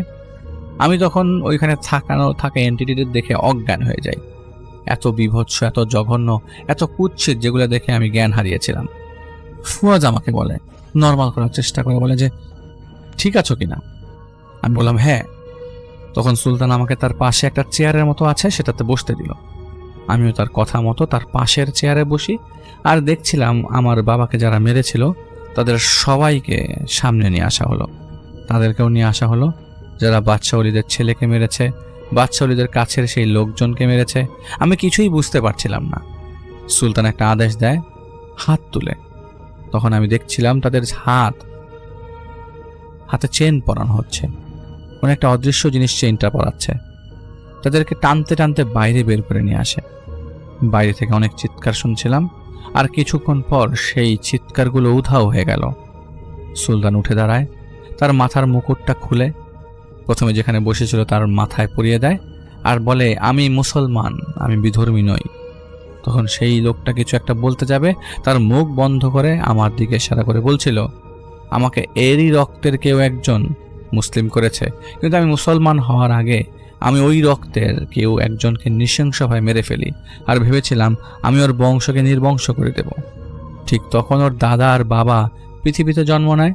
এত সুন্দর ফুটফুটে বাচ্চা দেখে আমি আর মারতে পারিনি, তাই তখন থেকেই আমি ওদেরকে পাহারা দিতে শুরু করি। তারপর একদিন আমার রাজ্যে এসে আমার বউ আর আমার বাচ্চা নিয়ে ফুয়াজের দিকে ইশারা করে চলে যায়।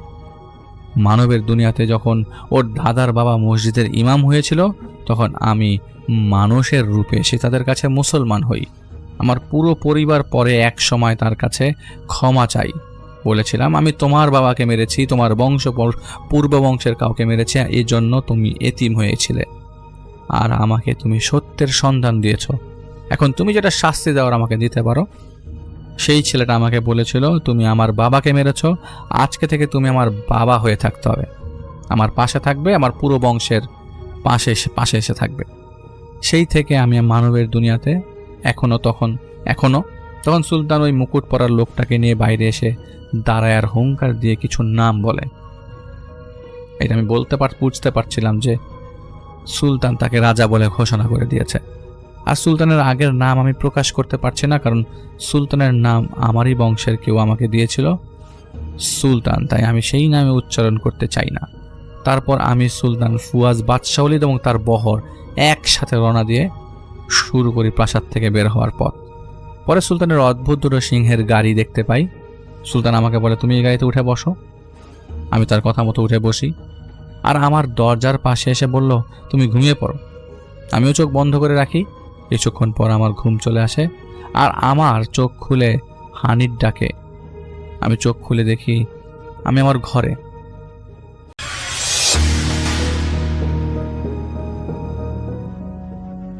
যে ঘটনাটি আমাদের সাথে শেয়ার করেছেন এলাইনা আহসান অস্ট্রেলিয়ার ক্যানবেরা থেকে, এবং তিনি তার নিজের জীবনে ঘটা একটি ঘটনা আমাদের কাছে শেয়ার করেছেন, যেটি তিনি বাংলাদেশে থাকাকালীন সময় তার সাথে ঘটেছিল। তিনি আমাকে রিকোয়েস্ট করেছেন আমি যেন আমার মতো করে ঘটনাটা আপনাদের কাছে প্রেজেন্ট করি। আমি চলে যাচ্ছি এলাইনার ঘটনায়। 2015 সালের কথা।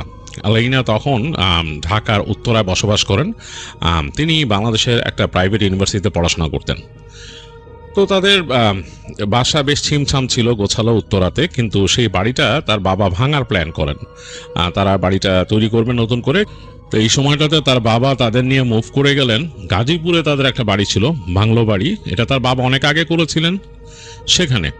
এই বাড়িতে আগে তারা বেড়াতে আসতো মাঝে মাঝে, তারা সবাই মানে টাইম কাটাতে আসতো, ছুটি কাটাতে আসতো। তারা, তার খালামণিরা অনেকে এসে এখানে সময় কাটিয়ে যেত। একেবারেই বেশ বড় করে করা বাড়িটা, এবং আসলে এটা বাগান বাড়ি, কারণ গাছগাছালি আছে চারিপাশে, বেশ অনেক দূর পর্যন্ত এই বাগান তাদের।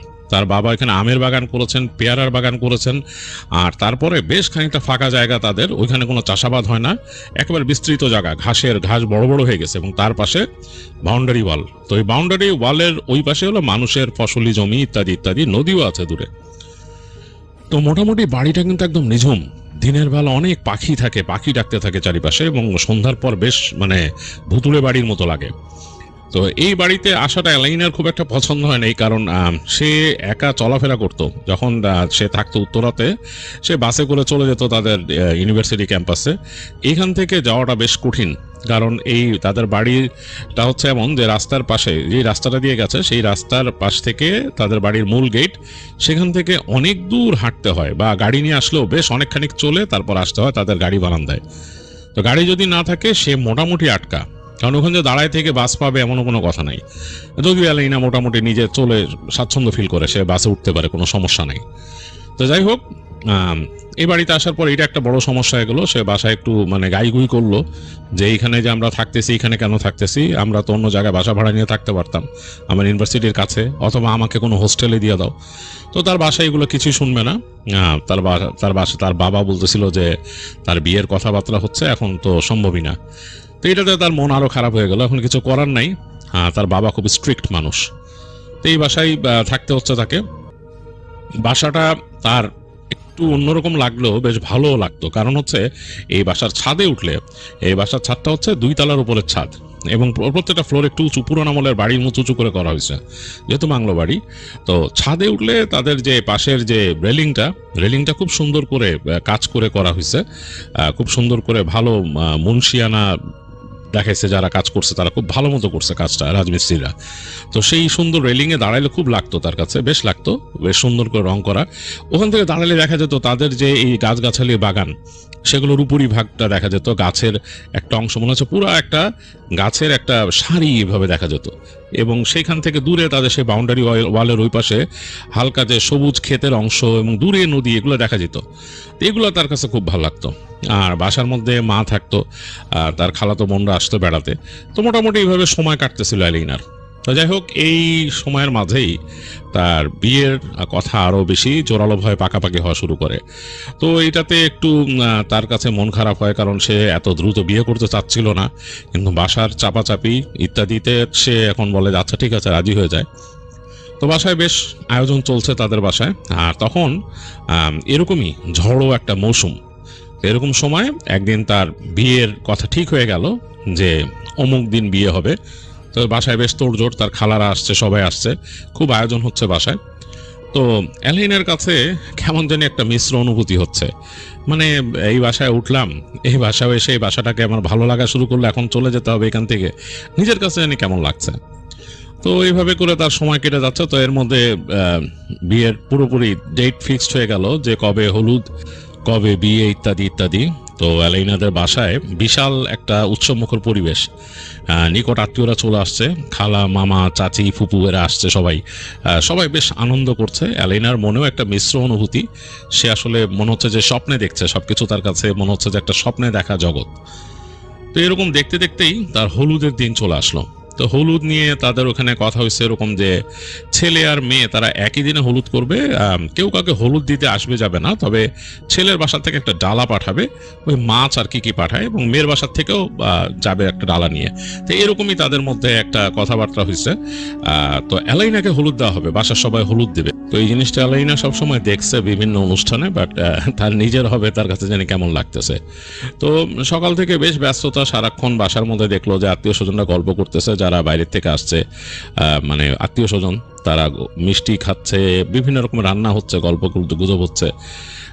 বিকেলের দিকে অ্যালাইনাকে বলা হলো যে তাকে গোসল করতে নিয়ে যাবে তার ওই খালা, তারপর বান্ধবী এরা তাকে তারপর এনে তাকে ডিফারেন্ট শাড়ি পরায়, তারপর নাকি গায়ে হলুদ দিবে, এরকম আর কি তাদের যেসব কালচার হলুদের দিন মানুষ প্র্যাকটিস করে সেগুলো আর কি। তো সেরকমভাবে হলো, তাকে নিয়ে সাজানো হলো, ফুলের গয়না টয়না দিয়ে হলুদ শাড়ি পরানো হলো, এবং দেখা গেলো কাঁচা হলুদ বাটা হয়েছে, সেগুলো রাখা হয়েছে, বিভিন্ন জিনিস তাকে সাজাচ্ছে। এবং তাদের একটা রুম ছিল, লিভিং রুম, যেটা বেশ বড় এবং চারিপাশে জানালা খোলা, চারিপাশে মানে এক একটা থাই অ্যালুমিনিয়ামের শাটার দিয়ে বন্ধ করে এক এক পাশে। তো ওইটাতে বসা হলো, বেশ গুমোট দিন ছিল দেখে ওই শাটারগুলো দুই পাশ থেকে খুলে দিছে।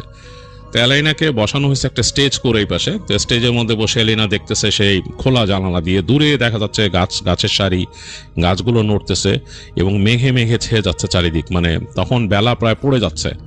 তো অ্যালাইনা দেখে তার মনটা কেমন যেন বিষাদে ছেয়ে গেল। সে চিন্তা করলো যে এই বাসা থেকে বিদায় নিয়ে নিব, বাবার বাসা থেকে। মনটা কেমন যেন খারাপ হচ্ছে, সেখানে আনন্দ লাগার বদলে তার মনটা একটু খারাপ হচ্ছে। তো দেখলো যে মেঘ ছেয়ে যাচ্ছে, অন্ধকার হচ্ছে আস্তে আস্তে, কোনো ঝড় বৃষ্টি আসবে এরকম। তো তার বান্ধবীরা সবাই জিনিসপত্র গোছাতে ব্যস্ত, তার যে স্টেজ করছে তাকে যেখানে বসাইছে সেখানে জিনিসপত্র নিয়ে আসছে, এবং সে শুনতেছে যে ছেলের বাসার থেকেও ডালা আসবে, সেখানে আরও জিনিসপত্র থাকবে। তো এগুলো কথা বলতে বলতে এই সময় অন্ধকার হয়ে আসলো। তার রুমের মধ্যে তার কয়েকটা ছোট কাজিন আর দুইটা বান্ধবী, তারা এটা ওইটা নাড়াচাড়া করতেছিল। তো হঠাৎ করে প্রচণ্ড বাতাস ছুটলো, এবং ওই তাদের গাছপালা, তার বাসার একদম পাশে কয়েকটা আম গাছ ছিল, সেখান থেকে ছিটে ছিটে আম ছিল গাছে, আমগুলো ছিটে ছিটে এসে তাদের জানালায় বাড়ি খেলো, কয়েকটা ভিতরে ঢুকে গেল। তো কাজিনরা চিৎকার করে উঠলো, হই হই করে চিৎকার করে উঠলো যে আম নিবে ইত্যাদিতে। বান্ধবীগুলো বলতেছে এই আম পড়ছে, ঘরের মধ্যে ঢুকে গেছে, দাঁড়াও। তারা এরকম হাতাচ্ছে, মানে তারা ওইটা নিয়ে ব্যস্ত হয়ে গেছে। তো তারা এই হই হুল্লোড় করতে করতে কয়েকজন কাড়াকাড়ি করতে করতে দেখলো যে ইলেকট্রিসিটি চলে গেল এবং ঘরটা অন্ধকার হয়ে গেল। তো এই বাসায় জেনারেটর আছে, জেনারেটর চালানো হয় নাই তখনও। তো ঘরটা কেমন অন্ধকার হয়ে গেছে এবং দেখলো যে আকাশ, এখান থেকে অ্যালিনা দেখতেছে যে আকাশটা অন্ধকার হয়ে গেছে, পুরা ডার্ক, মানে একেবারে মানে কালচে, অনেকটা ছাই রঙের মেঘ ঢেকে গেছে চারিদিকে। এমনি তো সন্ধ্যা হয়ে আসতেছিল এর মধ্যে, এবং কড়কড় শব্দে বাজ পড়তেছে, বিদ্যুৎ চমকাচ্ছে এবং ঝুম করে বৃষ্টি নামলো। তো ঘরের মধ্যে কিন্তু বৃষ্টির পশলা ঢুকে গেল, ওই যে খোলা যে জানলাটা ছিল যেটা দিয়ে ওই যে আম ঢুকছিল। তাই না দেখলো যে কেউই নাই ঘরের মধ্যে, সবাই চলে গেছে। তো সে তাড়াতাড়ি উঠে গেল তার ওখান থেকে, কেন ঘর ভিজে যাচ্ছে, সেটা তো আর সে হতে দিতে পারে না। তো সে যে জানালাটা এরকম টেনে দিচ্ছে, তো জানালাটা যখন নাকি সে টেনে লাগাইতেছে শাটারটা, এই সময় তার কাছে হঠাৎ মনে হলো যে আম গাছটাতে দুলতেছিল তখন কিন্তু আলো আধারি চারিপাশে, হ্যাঁ, মানে মানে আলো হারায় যাচ্ছে এরকম একটা অবস্থা। তার কাছে মনে হলো ওই আম গাছের মধ্যে কেউ একজন দাঁড়ায় আছে, 2 হাত দিয়ে 2টা ডাল ধরা, আর 2 পা ওই আরেকটা ডালের মধ্যে, একটা মহিলা, হ্যাঁ, এবং তার মাথাটা একটা ডার্ক শাড়ি দিয়ে ঢাকা, মানে কালো খয়েরি টাইপের শাড়ি, মেঘের কালারের মতো একটা শাড়ি দিয়ে তার মুখটা ঢাকা, এবং লাল রঙের, লাল টকটকে রঙের একটা ব্লাউজ পরা, মানে মুখটা ঢেকে রাখছে, 2 হাত দিয়ে 2টা ডাল ধরে রাখছে, 2 পা আরেক ডালে, এরকম সে দেখতেছে এবং ডাল নড়তেছে, সেই মহিলাও নড়তেছে এখান থেকে। তো জিনিসটা এত ভীতিকর ছিল, এলেইনার প্রচন্ড ভয় লাগছে এই সিনটা দেখে। তো সে জানালাটা বন্ধ করতে যেও, মানে জানালাটা কিন্তু মানে লাগাই ফেলছে, সে সামান্য একটু ফাঁক, এইভাবে সে লাফ দিয়ে পেছনে চলে আসছে ভয়ে, কেননা গাছটা তাদের জানলা থেকে বেশি দূরে না, ওই যে আম উড়ে আসছে, বোঝা গেছে, বুঝতে পারছেন তো যে কতটুকু ডিফারেন্স। তো সে লাফ দিয়ে পিছনে চলে আসছে, পিছনে এসে দেখতে তার পায়ের নিচে ভিজা আর কি, যেখানে পানি পড়ছে অলরেডি, এই বৃষ্টির পানি ঢুকে গেছে যেখানে। তো সে পিছাতে পিছাতে সে চলে আসলো তার স্টেজের ওইখানে, এবং সে ওই পাশে যেতে ভয় পেতেছে, এতটাই ভয় পেয়েছে সে আকস্মিক এই জিনিসটা দেখে, যে সে যে ওই রুমে যাবে, ওই রুমে কিন্তু অন্ধকার, তার পাশের রুমটা আরেকটা বড় লিভিং রুম, সেটা আরো বড় লিভিং রুম, লাইক ওখানে 3 সেট সোফা ফেলা আর কি, মানে বেশ বড় 3 সেট সোফা ফেলা, বেশ বড় কার্পেট বিছানো, স্যান্ডেলিয়ার লাগানো। তো ওই জায়গাটা একদম অন্ধকার। তো সে ভয় না ওই রুমেও যায় নাই, সে ভয়ে সেই তার যে স্টেজ সেখানে উঠে বসে, কারণ ওখানে বালিশ টালিয়ে দেওয়া পিছেই, তো ওইটার সাথে সে সেটে গেছে ভয়ে এবং কুকড়ায় গেল, সে কুকড়ায় গেল। তো এই সময় শুনলো ওই রুম থেকে কথা বলতেছে, এই ছেলে পক্ষর গাড়ি আসছে, মাছ নিয়ে আসছে, মাছ নিয়ে আসছে, দেখ মাছ এলিনার কাছে আন। শুনতেছে মানে হই হুল্লোড় কাজিনদের। তো দেখলো যে কয়েকজন ওইখান থেকে একটু আলো আসলো, অ্যাজ ইফ মানে কোন একটা আলোর সোর্স আসতেছে। এলিনা বুঝতে পারছে, তার প্রচন্ড ভয় লাগছে, সে পুরো কুকড়ায় যাচ্ছিল, কিন্তু আলোর সোর্সটা দেখে তার আবার একটা সাহসও লাগতেছে, সে মনে হচ্ছে চিৎকার করবে। তার চোখটা কিন্তু এখন ওই গাছের দিকে, এবং গাছের দিকে সে তখনও দেখতেছে ওই যে মহিলাটা ঝুলতেছে গাছের মধ্যে। আলোটা যখন কাছে আসলো, এসে ওই রুমের মধ্যে ঢুকছে, দেখলো একটা চার্জ লাইট নিয়ে ঢুকছে তার কাজিনটা, এবং হাতে একটা কুলার মধ্যে এত বড় একটা মাছ, মানে এরকম বড় একটা কাতল মাছ, সেটার মুখের মধ্যে টাকা না কিছু দেওয়া আর কি। তো সে এত ভালো মতো খেয়াল করতে পারে, সে দেখছে এরকম। তার চোখটা কিন্তু ওইটার দিকে এক নজর গেছে, আর একদিকে গেছে গাছের দিকে। সে 1 সেকেন্ডের মধ্যে দেখলো যে ওই যে সে মহিলাটাকে দেখছিল, মহিলাটা তাদের যে ওই যে মানে জানালার উপরে ল্যাপটায় আছে, তার মুখটা এরকম ঠেসে ধরে ল্যাপটা আছে, মুখটা দেখা যাচ্ছে না, শুধু কাপড় দিয়ে যে মাথার ঘুমটাটা ঢাকা সেটা দেখা যাচ্ছে। 1 হাত গ্লাসের এই পাশে পানি অনেকটা ল্যাপটায় গেছে, আর 1 হাত দিয়ে সে জানলা ফাঁক করে ঢুকছে ভিতরে। এলেনা একটা চিৎকার দিয়ে বেহুশ হয়ে গেছে, তার আর কোনো মানে কিছু খেয়াল নাই। তো বাসার মধ্যে সবাই ভয় পেয়ে গেল, এবং মাছটা ওখানে ফেলে রেখেই তারা দৌড় দিল কয়েকজন। এবং খুবই আশ্চর্যজনক ব্যাপার, তারা যখন সবাই গেছে, তারা নাকি সবাই চলে গেছিল। এটা এলেনা পরে শুনছে, তার তো সেন্স ছিল না। সবাই নাকি মাছ সহ তাকে ওখানে ফেলে রেখে চলে গেছে, তারা একটু ভয়ও পাইছে তার চিৎকার দিয়ে বেহুশ হওয়া দেখে। তো যাই হোক, কয়েক মিনিটের মধ্যে বাসা থেকে তার খালা, তার মা সবাই আসলো দৌড় দিয়ে উপরে। আসার পরে দেখতেছে যে সে বেহুশে পড়ে আছে, এবং ইলেকট্রিসিটি তখনও নাই, এর মধ্যে জেনারেটর অন করতে বলা হয়েছে। তাদের কেয়ারটেকার অনেকক্ষণ জেনারেটর অন করলো, আলো জ্বলছে। তো দেখা গেল যে এলাইনার শরীর শক্ত হয়ে সে বেহুশে পড়েছে, দাঁতে দাঁত আটকায় গেছে তার। তো খুবই অন্যরকম কথা। তার খালারা বলতেছে এটা তো মানে অন্যরকম একটা ব্যাপার হলো, অলক্ষী হলো, এই ধরনের কথাবার্তা বলতেছে। তো তার আম্মা মোটামুটি ব্যাপারটা টেক কেয়ার করলো, বলে কি হয়েছে কে জানে, কি দেখে ভয় পেয়েছে, এই তোরা মাছ আনছিস কেন? তার মা বলতেছে মাছ আনছিস কেন? বাংলাদেশে কিছু মানুষ, আমাদের মুরব্বীরা, যদিও এগুলা কিন্তু আমাদের ধর্মমতে তেমন কিছু এই ধরনের কথা প্রচলিত নাই, বাট মুরব্বীরা কিছু জিনিস বিশ্বাস করে আগের আমল থেকে। এটা আমি নিজেও শুনে আসছি যে কাঁচা হলুদ দিয়ে কোথাও এরকম থাকা, তারপর মাছ নিয়ে এরকম। তো তার মা বলতেছে একে তো কাঁচা হলুদ দেয়া, তারপর আবার বিয়ের মেয়ে, তারপর সন্ধ্যার সময় তোরা কার মাছ নিয়ে তার সামনে আসছিস, একেবারে সন্ধ্যাটার সময়। এই বলে তার মা চিল্লাচিল্লি করে সবাইকে সরাইলো, মাছ শুদ্ধ সরাইলো, এবং তাকে ওই চামচ দিয়ে তার মুখ খুললো, দাঁত খুললো, মানে মুখ হাঁ করাইলো আর কি। তারপর পানি টানি ছিটাই টিটাই ইটি করে তারপর দেখলো যে তার হুঁশ আসছে, সে ভয়ে এরকম তাকাইলো, চোখ বড় বড় করে চিৎকার করে চোখ উল্টায় আবার বেহুশ হয়ে গেল। এবং সে নাকি হাত পা এরকম থরথর করে কাঁপতেছিল, 4 হাত পা সোজা করে দিয়ে। এগুলো অ্যালেনা শুনছে পরবর্তীতে তার কাজিনদের কাছে যে তার কি অবস্থা হয়েছিল। তার কাজিনরা ভয়ে একদম কুকড়ায় গেছিল, তাদের মুখে কোনো কথা নাই। তো যাই হোক, তার মা তো ভয়ে কান্নাকাটি করতেছে, তার ফুপু দোয়া দরুদ পড়তেছে। তো তার বাবার কাছে গেল খবরটা, তার বাবা বলল যে হ্যাঁ, এই মসজিদ থেকে ইমাম সাহেবকে নিয়ে আসতে পাঠাইতেছি। তারা বুঝছে যে কিছু একটা মানে এরকম উপরি জিনিস হয়েছে বা উপরি কোনো ব্যাপার হয়েছে। তো তার বাবা পাঠাই দিলেন গাড়ি সহ ইমাম সাহেবকে আনতে। অনেকক্ষণ পর মসজিদ থেকে ইমাম সাহেবকে নিয়ে আসা হলো। তো তিনি এসে দেখলেন, দেখে বললেন যে মেয়ের উপরে কোনো খারাপ জিন বা কিছু মানে করছে, এখানে নজর দিছে। তো তিনি ঘরে ঢুকেই নাকি ইমাম সাহেব বলছেন যে এই ঘরের মধ্যেই খারাপ জিনিস আছে, আপনারা সবাই এখান থেকে সরেন। তিনি নাকি সরাই দিছে। তো অ্যালাইনার বাবাকে রাখছে, মাকে রাখছে, এই দুজনকে রেখে তিনি ঘরের মধ্যে দোয়া পড়া শুরু করলেন। মানে খুব গম গম কণ্ঠে দোয়া পড়তেছিলেন তিনি। তো অ্যালেনার কাছে নাকি এই যে এই স্মৃতিটা, যে তার কাছে কিছু কিছু ভাষা ভাবে মনে আছে যে সে খাটের মধ্যে শুয়ে আছে, তার মা তাকে ধরে রাখছে চেপে, তার বাবা বসা কাছে, আর হুজুর ওই ইসের সামনে দাঁড়ায়, মানে তাদের যে স্টেজটা বানিয়েছিল ওখানে দাঁড়ায়, জোরে জোরে জানলার দিকে তাকায় তিনি দোয়া পড়তেছেন। এবং ঘরের মধ্যে মানে আলো কমায় দেয়া, মানে একটা টিউব লাইট জ্বলতেছিল ওখান থেকে। তো তিনি গম গম করে দোয়া পড়লেন, অনেকক্ষণ দোয়া পড়ে তারপর তিনি জানালা বন্ধ করলেন। জানালাগুলোর মধ্যে উনি মানে কিছু একটা করছেন আর কি, সামথিং উনি করছেন, জানালাগুলো বন্ধ করছেন, ঘরটাকে বন্ধ করছেন। তারপর অ্যালেনাকে ঝাড়লেন এবং ঝেড়ে তাকে মানে করলেন। তো তার তখন নাকি হালকা শরীরটা হালকা হওয়া শুরু করছে হুজুর ঝাড়ার পরে। তো হুজুর পানি ছিটাই দিলেন, করলেন এবং বললেন যে এই পড়া পানিটা খাওয়াবেন, মেয়ের তো বিয়ে, এখন কিছু করার নাই, এবং ওকে কেউ একা রাখবেন না, মানে একা রাখেন না। হ্যাঁ, খারাপ জিনিস ছিল আপনাদের এই পুরা এখানে, খারাপ জিনিস আছে, ওই পুরা এই বাগানটার মধ্যে খারাপ জিনিস আছে। এই রুমের মধ্যে আসছিল, এই রুমের মধ্যে আসছিল। তখন তার আম্মাকে বললো যে মেয়ে কি করছে এখানে, কিভাবে বসা রাখছেন? তখন বললো যে এইভাবে বসা রাখছিলাম। তখন ওই যে ওর মাছ বলে, মাছ আনছেন কেন এখানে? এভাবে করে মাছ আনার জিনিস ঠিক সন্ধ্যার সময় পিসাচ আছে এখানে আজে বাজে, এটা আপনারা বুঝেন না, ঝড়ের সময় অনেক কিছু চলাফেরা করে। যাই হোক, তিনি দোয়াদের উপর ফু দিলেন এবং বললেন যে এই যে আপনারা যে এই অনুষ্ঠানটা করতেছিলেন, এইটাও আসলে মানে সত্যি কথা বলতে যে এটারও কোনো প্রয়োজনীয়তা আসলে ছিল না, বিয়ের মধ্যে বিয়ের অংশ এগুলো না। যাই হোক, এখন কি করবেন আপনারা? করেন, ওকে দেখেন, ওর সাথে কেউ থাকেন, একলা রাখেন না ওকে। আর আপনাদের যে স্বভাবতই বিয়ের ব্যাপার, ওকে তো কালকে পাঠাবেন, এই ব্যাপারটাও নিয়ে বেশি কথা যদি আপনারা বলেন তাও একটা সমস্যা হবে, আমি বুঝতে পারছি। যাই হোক, আমি দোয়া দরুদ পড়ে দিছি এবং আপনারা পড়বেন, আমল করবেন, মেয়েকে একলা রেখেন না। হ্যাঁ, খারাপ জিনিসের নজর পড়লে আর নতুন বিয়ের সময় তো এগুলো একটু সমস্যাও হয়। তো যাই হোক, হুজুর দোয়া দরুদ পড়ে দিয়ে ওখান থেকে চলে গেলেন ওই দিন রাতে। তো রাতের বেলা অ্যালেনার সাথে তার মা ছিল, ফুপু ছিল, সে নাকি সারা রাত ভয় পেয়েছে।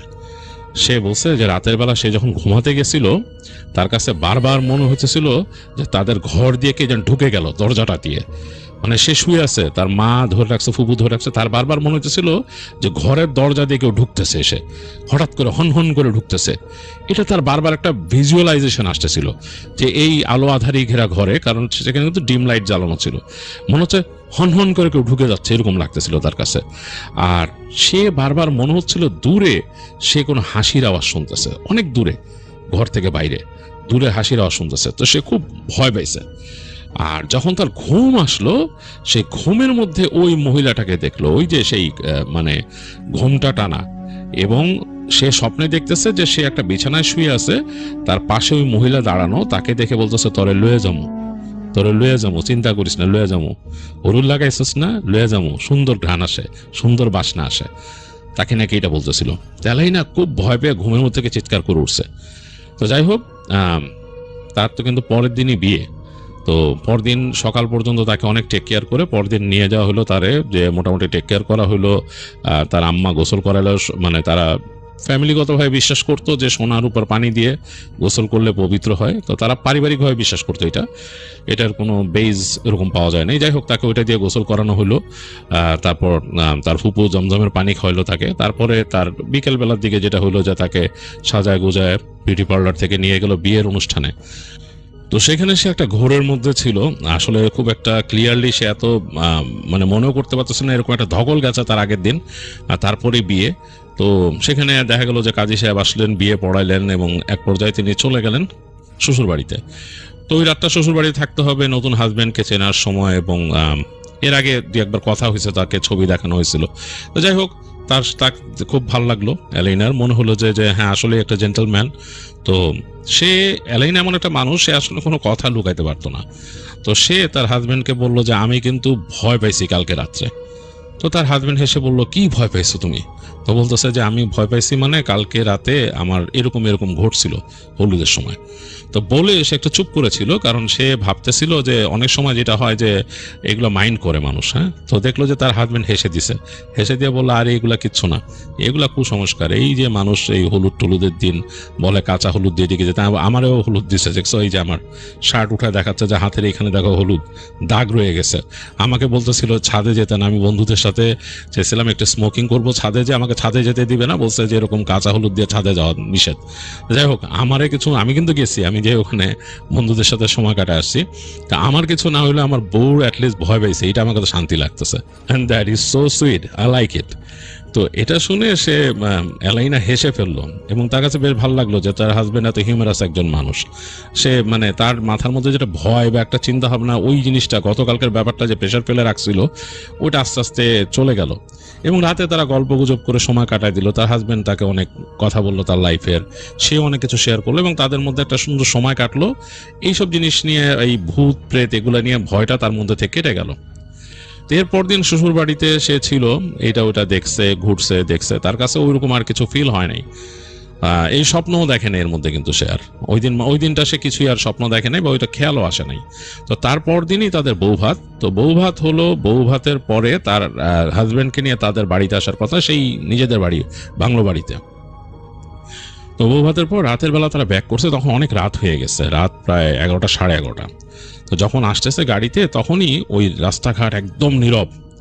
তো তার হাজব্যান্ড বলতেছে, সে তো ড্রাইভ করতেছে না, বসা পাশে, তাহলে এনাকে বলতেছে যে তোমাদের বাড়িটা আসলে ওইরকম জায়গায়, তুমি যে ভয় পাইছিলা আসলে এই কারণেই। তো এইটা শুনেই অ্যালিনার আবার মনে পড়লো পুরো জিনিসটা এবং সে একটু কুকড়ায় গেল। তো যাই হোক, ওই যে তাকে বলছে স্বপ্নের মধ্যে তোকে নিয়ে যাব, এইটাতে সে বেশ ভয় পাইছে। তো মানে তার মনে পড়ছে জিনিসটা। তো যাই হোক, এক পর্যায়ে তাদের বাসায় আসলো এবং তাদের বাসায় যখন গাড়ি ঢুকতেছে তখন অনেক রাত, এবং গাড়িটা, এই বৌভাতের গাড়িও সাদায় আনছিল তারা, তাদের শ্বশুর বাড়ি থেকে সাদায় দিছিল। এবং এটা ছিল মানে খুব ডিপ রজনীগন্ধার ঘ্রাণওয়ালা একটা গাড়ি, মৌ করতেছিল। তো যাই হোক, গাড়িটা নিয়ে যখন ঢুকছে তাদের বাগান বাড়িতে, মানে গাড়ি ঢুকে যাচ্ছে ড্রাইভওয়ে দিয়ে, তখনই তার হাজব্যান্ড বলতেছিল যে তোমাদের বাড়িটা আসলেই কেমন জানি স্পুকি। তো যতবার বলতেছে এলাইনার কিন্তু একটু ভয় লাগতেছিল। তো গাড়ি এসে তাদেরকে যখন নামাইলো, তাদের বাসার মানুষজন তাদের রিসিভ করে নিয়ে গেল। তো নিয়ে যে দেখতেছে এলাইনা যে তাদের যে থাকার রুমটা দেওয়া হয়েছে, ওই যে সামনের যে রুমটাতে তাকে স্টেজ করছিল, ওইটাকেই সাজায় তাদের থাকার রুম করে দিছে ওই দিন রাতের জন্য। এলাইনার প্রচন্ড ভয় লাগছে। সে তার আম্মুকে এসে বলছে, আম্মু এই রুমটা কেন সাজাইছো? তার মা বলে, কেন, কি হয়েছে? বলে, তুমি জানো না কি হয়েছে এই রুমের মধ্যে? তো তার আম্মু বলছে, আরে কিচ্ছু হবে না, যা, তোর সাথে আছে না, মানে তার হাজবেন্ডের কথা বর আছে না, এগুলো চিন্তা করিস না। এই বলে তার আম্মু সবকিছু বলে, কোনো চিন্তা করিস না, থাক, আমরা দোয়া দরুদ পড়ে দিছি, এগুলো বলে টলে তাদেরকে সেটেল করে দিল রুমে। যাই হোক, অনেক আনুষ্ঠানিকতা হলো ছোটোখাটো, তাদের ওই কাজিনরা এসে দুষ্টুমি করলো। তো তারপর সবাই যখন চলে গেছে তখন প্রায় রাত 1-1:30টার মতো। তার এনার হাজব্যান্ড সে ইজি হইতেছে, তার স্যুট টুট আলগা করে রেখে বলতেছে যে বাপরে বাপ, অনেক ঝামেলা গেল।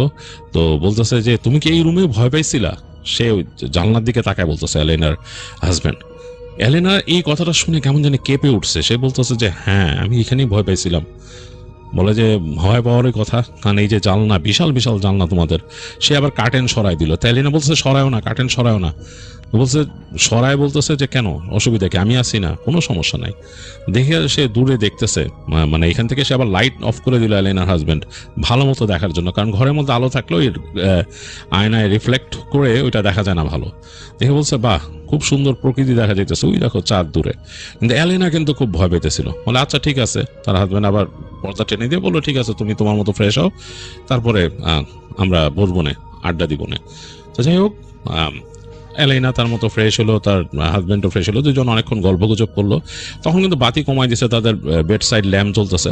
তো এক সময় ঘুমানোর পালা, ঘুমাই গেছে তারা দুইজন, অনেকক্ষণ ঘুমাই গেছে।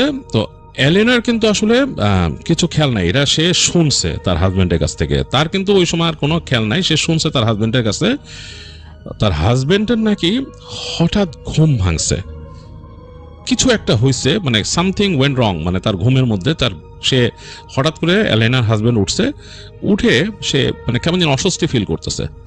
তো তাকায় দেখে সে নিজে বাতাসে ভাসতেছে, মানে মানে নিজে বাতাসে, সে মানে এই জন্যই সে আনইউজুয়াল ফিল করছে, সে বিছানায় নাই, সে বিছানা থেকে লেভিটেট করতেছে।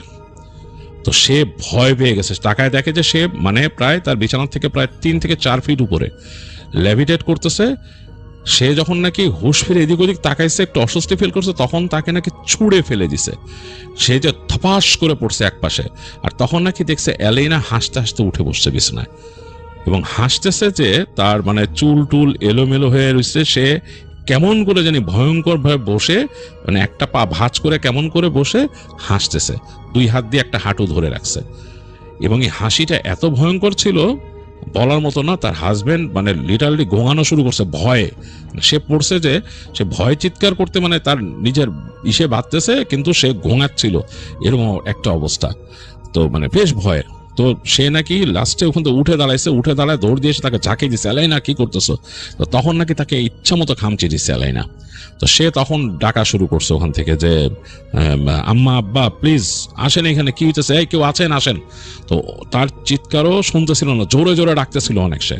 তো এক পর্যায়ে খুব জোরে ডাকছে সে, এবং এলেনা শুনতেছে না, ধস্তাধস্তি করতেছিল।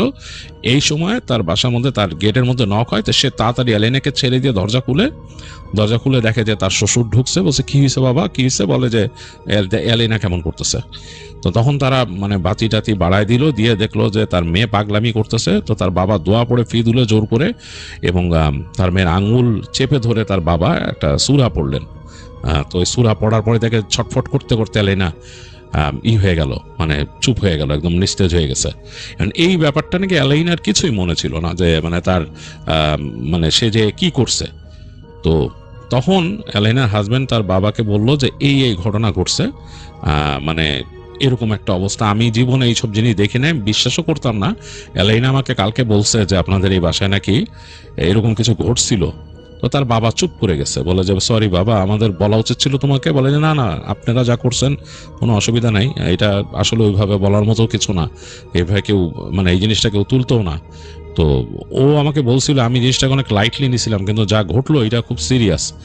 তো বাবা আমাদেরকে অন্য একটা রুম দেন, এই রুমে আজকে আমরা থাকবো না। তো যাই হোক, তো এলেনার বাবা বললো অবশ্যই তাদেরকে নিয়ে অন্য একটা রুমে দিচ্ছে রাতের বেলা থাকার জন্য। তো ওইখানে থাকলো, এবং এলেনার বাবা ওই জামাইকেও ঝাড়লো, মেয়েকেও ঝাড়লো রাতের বেলা, এবং এলেনা রাতের বেলা ঘুমাইলো, তার আর কোনো কিছু মনে নেই। পরদিন সকালে উঠে নাকি সে মনে করতে পারে নাই কিছু, পরদিন সকালে মনে করতে পারে নাই। তো তার মা তাকে বলছে যে রাতের বেলা কি হয়েছিল। শোনার পর নাকি এলেনা খুব কান্নাকাটি করে, মানে সে খুব আহত হয় মানসিকভাবে। হাজবেন্ডকে দেখে যে হাতের মধ্যে সে ছিলে ফেলছে কামচি দিয়ে, তো সে মানে খুব কান্নাকাটি করে। তো হাজবেন্ডকে সে বলে যে আমরা আজকে চলে যাব, চলো তোমাদের বাসায় চলে যাই। হাজবেন্ড বলে না না, এরকম আজকে গেলেই না, আমি আজকে থাকবো তোমাদের বাসায়, আজকে আমার বাজার করার কথা, বাজার করে আমি থাকবো। তো তাকে বাজারে যেতে দিবে না, তারপরে সে জোর করে গেছে বাজারে গিয়ে সেখান থেকে বাজার টাজার করছে, বড় মাছ কিনে আনছে। এনে নাকি এলেনার হাজবেন্ড পুরো জায়গাটা ঘুরছে, সে মানে ওই যে তাদের যে বাগানটা পুরোটা ঘুরে নাকি সে ওইখানে মানে তার মানে আসলে এই বোকামিগুলো করা উচিত না, সে নাকি এটা করছিল। সে নাকি যে ওই যেই গাছের গোড়ার মধ্যে নাকি সে ওই যে এলিনা তাকে বলছে যে সে কাকে দেখছে, সেইখানে দাঁড়ায় নাকি সে বলছে যে আমার ওয়াইফের সাথে যেই করিস, তার যদি এত সাহস থাকে আমার সামনাসামনি ফেস করিস, এবং লুকায় করিস না, লুকায় আসিস না, আমার ওয়াইফকে যে বিরক্ত করছিস আমার সামনে আসিস। তো তো এইটা বলছে, বলে নাকি সে আবার আসছে। এটা নাকি তার একটা গোয়ার তুমি কাজ ছিল, সে নিজেই এখন বুঝে। যাই হোক, সে বলে আসছে। আসার পরে তো বাসায় নর্মালি তাদের মানে ওখানে যা যা মানে কাস্টম তারা পালন করে সেটা হয়েছে, খাওয়া দাওয়া সব কিছু। আর তারপরে এরকম রাত, যথারীতি রাত আসছে, ঘুমাতে গেছে এবং তাদেরকে এখন ডিফারেন্ট রুম দিয়েছে, ওই রুমে আর থাকবে না। তো ঘুমাইছে, রাতের বেলা ঘুমাইছে। তো অনেক রাতে এলাইনার হাজবেন্ড স্বপ্নে দেখতেছে, এইটা খুব আশ্চর্যজনক ব্যাপার, যেটা নাকি আসলে ঘটার কথা না। এলাইনার হাজবেন্ড মানে সে বলছে যে এটা কেমনে ঘটলো, বাট এলাইনাও বলছে যে এটা কিভাবে ঘটলো আমরা কেউই বলতে পারি না। এলাইনার হাজবেন্ড স্বপ্নে দেখছে ঠিক এলাইনা যেটা বলছিল, জাস্ট এক্স্যাক্ট বর্ণনার একটা মহিলা, এমনকি ওরকম ধূসর শাড়ি পরা, মাথা ঢাকা, এরকম জাস্ট হাতটা লম্বা এরকম নখের। এলেনার হাজবেন্ডকে নাকি এরকম নখ দিয়ে একটা আঁচড় দিয়ে বলছে যে আমি আসলাম আর তোর বউরে নিয়ে গেলাম, তুই কি করবি, বলে নাকি হেঁটে চলে গেল। সে স্বপ্নে দেখতেছে এবং সে স্বপ্নে দেখতেছে সে ছটফট করতেছে। তো ছটফট করতে করতে সে ঘুম থেকে উঠে গেছে এবং সে ফিল করতেছে তার হাত খুব জ্বলতেছে, এলেনার হাজবেন্ড। তো সে লাফ দিয়ে উঠছে, উঠে দেখে যে যেই রুমে তাদের থাকতে দিয়েছিল ওখানে ওই যে বেড সাইড ল্যাম্প জ্বলতেছে। তো সে দেখতেছে হাত জ্বলতেছে, হাত দিছে এবং পাশে এলাইনা নাই। সে হাত দিয়ে দেখে তার হাতে এত বড় একটা চেরা, এরকম মানে এইরকম লম্বা ছিলে দিছে কেউ।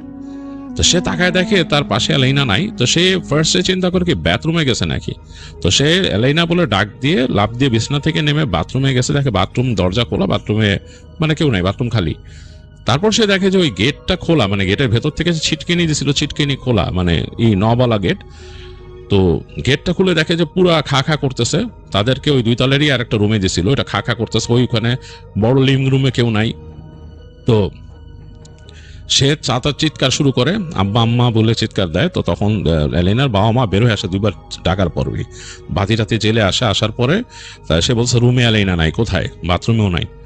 তো তারা যায় পাশের ওই যে রুম, ওখানেও নাই। নিচে নেমে যায়, নিয়ে দেখে তাদের যে মেন যে ফ্রন্ট, নিচে যে লিভিং রুম, ওইটা ডুপ্লেক্স বাসা, তো নিচে যে লিভিং রুমের বড় দরজাটা ওটা খোলা, হাট করে খোলা। তাড়াতাড়ি সবাই মিলে দৌড়ায় বের হয়ে যায়। বের হয়ে যে এদিক ওদিক দেখতে থাকে, কিচ্ছু না, অন্ধকার। তো ঘুরঘুটি, রাতের বেলা পোকামাকড় ডাকতেছে। তো এলেনার বাবা তো কান্না শুরু করছে, মাও কান্না শুরু করছে। তো তার হাজবেন্ডেরও মন খারাপ। তো তখন বলছে কি করবে, মানে দিশাহারা। তার হাজবেন্ড বলতেছে যে এক কাজ করেন, আমার মনে হয় যে ওই যে যেখানে মানে ওই গাছটার মধ্যে এলেনা কিছু দেখছিল ওইখানে যেতে হবে। তো তার বাবা বলে কেন, বলে আমি আজকে ওখানে গেছিলাম যে ওইটারে চ্যালেঞ্জ করছি। তো তার বাবা তো প্রচন্ড রেগে গেছে, তুমি কি করছো, তুমি এগুলা কেন করতে গেছো, উল্টাপাল্টা কাজ, চরম ধমক দেয়। মানে সে তার বাবা, এলিনার বাবা তখন হিতহিত জ্ঞান হারায় ফেলছে আসলে, তার মেয়েকে পাচ্ছে না। তো সে বুঝতেছে এটা একটা সুপার ন্যাচারাল কিছুর সাথে একটা সমস্যা হয়েছে। আর এইখানে এরকম একটা মানে বোকার মতো কাজ, যেহেতু তিনি ধার্মিক মানুষ, তো তিনি মানে সিরিয়াসলি রেগে উঠে এবং তারপরে তিনি তাড়াতাড়ি নিজেই দৌড় দেন ওদিকে। কোথায় কোথায় সেটা। তো এলেনার হাজবেন্ড তাকে নিয়ে যায়, বলে যে এলেনা আমাকে বলছিল যে এইখানে গাছটায় দেখছে আপনাদের বাসার কাছে। খুবই আশ্চর্যজনক ব্যাপার, তারা 3 জন, এলেনার বাবা মা আর হাজবেন্ড 3 জন যখন গেছে, যে দেখে ওই আম গাছটার মধ্যে এলাইনা পা ঝুলায় বসে আছে। ও কিভাবে ওই গাছে উঠলো, এটা খুবই আশ্চর্যজনক ব্যাপার। একবার ভাবছিল এলাইনার হাজবেন্ড যে মনে হয় এমন হইতে পারে যে তাদের যে ওই রুমটা ছিল সামনের, ওইটার জানলা খুলে কোনোভাবে সে ওখানে লাফায় পড়ছে। বাট এইটা সম্ভব না, এত ফিটনেস এলাইনার ছিল না। এলাইনা নিজেই বলছে এটা ইম্পসিবল, আমার এই ফিটনেস নাই যে আমি এখান থেকে লাফ দিয়ে যে ওই গাছে পড়বো। হ্যাঁ, তো যাই হোক, ওই গাছের ডালের উপর সে বসে আছে, তার চুল এরকম ঝুলতেছে এবং সে তাদের 3 জনকে দেখে, রাতের অন্ধকার কিন্তু, এই তাদের বারান্দার এখান থেকে হালকা আলো এখানে আসছে আর আকাশের আলো, এর মধ্যে উপর থেকে নাকি হাসা শুরু করছিল এলিনা। তো তার বাপ নাকি নিচ থেকে জোরে জোরে দোয়া পড়ে উঠে, মানে একটা সূরা পড়ে, এবং সূরা পড়ার সাথে সাথে এলেনা গাছের উপর থেকে থপ্পাস করে পড়ে। তো ভাগ্য ভালো যে উচ্চতা খুব বেশি ছিল না। এর মধ্যে তার হাজবেন্ড ধরতে গেছিল, ধরতে যেও সে ব্যথা পাশে নিজেও পড়ে যায়। তো এলেনাকে ওখান থেকে তারা নিয়ে আসে বাসায় এনে, আর দেখে যে একদম মানে ব্যথা পাইছে বোঝা যাচ্ছে তাকে, কিন্তু সে জ্ঞান নাই। তো ওখানে তারা বাসায় এনে ঝাড়ে, পানি পড়া তাকে ছিটায়, তাকে মানে পরিষ্কার পরিচ্ছন্ন করে। এলেনার বাবা খুব মন খারাপ করে বলতে থাকে, বাবা তুমি এইসব কথা তোমাদের বাসায় বলো না, কারণ খারাপ মনে করবে, তারা অন্যরকম চিন্তা করবে। তো এলেনার হাজবেন্ড বলে না না, এগুলেন আপনি চিন্তা করেন না, আমার বাসা অন্যরকম, আমার বাসার মানুষ এরকম না। তো যাই হোক, রাতের বেলা তার ওই দিনটা কেটে যায়, রাতটা তাদের। পরদিন সকালবেলা এলেনার কিছু মনে নাই, সে সারা শরীরে অনেক ব্যথা। তো এলেনার হাজবেন্ড তাদের বাসায় বলে যে ও পড়ে গেছিল, পড়ে গিয়ে ব্যথা পাইছে, আমরা 2-1 দিন আসতে পারবো না। তো এই 2-1 দিন যে আমরা এখানে থাকবো, তার বাসায় একটু রাগ করে যে কেন আসবে না, নতুন বিয়ে করে এটা খুব খারাপ দেখায় যে জামাই যে কয়েকদিন থাকতেছে। তো যাই হোক, তারপরও সে বাসায় ম্যানেজ করে ফেলে। তো এই বাসার মধ্যে লেনার বাবা তখন হুজুরকে নিয়ে আসেন, হুজুরকে বলেন যে আপনি আরও আপনার সাথে আরও 2-1 জনকে নিয়ে আসেন যারা এই সমস্যার থেকে আমাদেরকে মানে একটা মুক্তি দিবে। তো যাই হোক, হুজুর আসেন, আরও 2-1 জন আলেমকে নিয়ে আসেন এবং এসে বাসায় এসে তিনি রুকাইয়া করেন। আলাইনাকে ঝাড়েন ফার্স্টে, যেটা রুকাইয়া করেন। এবং তাদের যে ওই রুমটা, যেই রুমটাতে প্রথম দিন ইনসিডেন্ট হয়েছিল, ওই রুমটাতে নাকি ওনারা আসন দেন এরকমভাবে। সেই আসনের মধ্যে এলেনার হাজব্যান্ডও ছিল, কিন্তু তাদেরকে শরীর বন্ধ করে বসাইছিল এক পাশে। তো হয় তার নাকি ওই রুমে নাকি ওই জিনিসটার আসে, মানে ওই খারাপ জিনিসটা আসে। তার মানে তাকে দেখতে পায় নাই, তারা অন্ধকারে কণ্ঠ শুনছে, অন্ধকারে খুব মানে একটা নাকি টাইপের কণ্ঠ, মনে হচ্ছে জানলার ওই পাশটায় কথা বলতেছে। তো সে বলতেছে যে সে এই জায়গায়, এই যে ওই আম গাছটার ওখানে থাকে, আরো 70 বছর ধরে থাকে এখানে, এই বাড়ি হওয়ার আগের থেকে। এবং সে নাকি এই জায়গায় থাকে এবং তার একসময় সে বিবাহিতা ছিল, এখন নাই।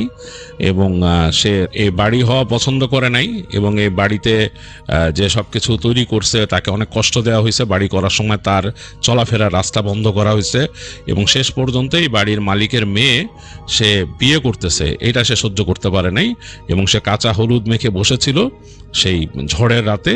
এবং সে তার সামনে সেই বিয়ের রসম নিয়ে আসা হয়েছে, মাছ, এগুলোতে সে আকৃষ্ট হয়ে সে আসছে এবং সে এই মেয়েকে নিয়ে যাবে ওইখানে, সেই মেয়েটাকে নিয়ে যাবে ওইখানে।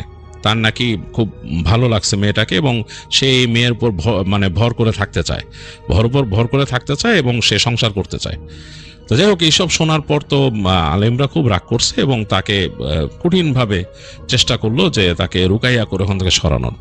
তো সে তো যেতে চাচ্ছে না, অনেক আর্গুমেন্ট হচ্ছে সেই আলেমদের সাথে, তার সাথে। এবং এই আলেমদের সাথে যখন আর্গুমেন্ট হচ্ছে তখন তারা আর ওই কথাগুলো শুনতেছে না, আলেমরা যা বলতেছে এটা শুনতেছে, যে তাকে যা বলতেছে। তো মানে ভয়ঙ্কর একটা পরিবেশ, অন্যরকম একটা পরিবেশ। তো তারপর শেষ পর্যন্ত যখন সে কথা শুনতেছে না, তখন তাকে বন্দি করা হলো, একটা বোতলে বন্দি করা হলো। সেটাও একটা অন্যরকম পরিবেশ ছিল, মানে কথাবার্তা, মানে একটা ভয়ঙ্কর একটা সিচুয়েশন তৈরি হয়েছিল। তো যাই হোক, বোতলে বন্দি করার পরে আলেম বললেন যে এই বোতলটা আপনাদের পুঁতে দিতে হবে কোথাও, কোনো কবরস্থানে গিয়ে, কবরস্থানে কোনো মাটির নিচে, অনেক নিচে, মানে গর্ত করে পুঁতে দিতে হবে। তো সে বললেন, এলাইনার বাবা বললেন যে আচ্ছা আমি লোক দিব আপনাদের সাথে, কেউ একজন যে এই কাজটা একটু তাদেরকে, তারা বুঝবে না, উল্টাপাল্টা করে ফেলবে, তারা যখন করবে আপনারা একটু কেউ একজন হুজুর সাথে থেকেন দয়া করে, অনেক অনেক অনেক শুকরিয়া আপনাদের যেটা করেন। তো যাই হোক, হুজুরদের মধ্যে একজন বললেন যে ঠিক আছে আমি যাব, আমি ওদের সাথে হেল্প করব, মানে ওরা যা যা করতে হয় আমি বলে দিব, ওরা আপনার লোক দিয়ে আমার সাথে, এবং কোথায় কোন কবরস্থানে করবে নেই। তো যাই হোক, উনি ঠিক করেন যে এখানেই কোথায় কাছে একটা কবরস্থান আছে সেখানে করবে। তবে হুজুর বলে দেন একটা কথা, যে আমরা তো এটা করে দিলাম, ওকে সরাই দিলাম, বোতলে বন্দি করলাম, ও কিন্তু ছাড়া পেলে ক্ষতি করবে, সাবধান। আর মেয়েকে এখান থেকে সরায় দেন, মানে এমনিতেই তো শ্বশুর বাড়ি যাবে, হ্যাঁ সেটা ঠিক আছে, ওখানে যাক, ওখানে থাকুক, এখানে এই বাসায় পারলে আইনেন না। কারণ এই যে ইটা ছিল, এ খুব খারাপ ছিল এবং একে দিয়ে অনেক জাদুকরও কাজ করাইতো। তো ওই জাদুকরও অন্য জিন দিয়ে মানে অনেক কিছু জানতে পারে বা অনেক কিছু করতে পারে ওর প্রেজেন্স না পেয়ে, ঠিক আছে। আর ওরও কিন্তু রিলেটিভস আছে, তারাও ইনভলভ হয় এগুলোতে। তো সুতরাং এখানে আর মেয়েকে পারলে আইনেন না এই বাসাটা আপনারা হঠাৎ করে কেন উঠলেন? তো তখন বললেন এলাইনার বাবা যে আমরা বাড়ি করতেছি এর জন্য এসে। বলে যে না, আপনার উচিত ছিল ওইখানে কাছাকাছি কোথাও থাকা, মানে এখানে যেহেতু থাকতেন না, বাড়িটা খালি ফেলে রাখতেন। বাড়ি খালি ফেলে রাখাও ভালো না, আমরা অনেকেই এরকম বাড়ি কিনে মানে একটু রেখে দেই যে ওইটা আমি এক সময় যাব, যে ঘুরবো, ছুটি কাটাবো, খালি রাখা ঠিক না। আপনি অ্যাটলিস্ট কোনো মানুষ রাখেন, তারা ওখানে থাকুক এবং ধর্মচর্চা করুক, খালি বাড়ি পড়ে থাকা ঠিক না। একটা বাড়িতে সাধারণত ধর্মচর্চা হইতে হয়।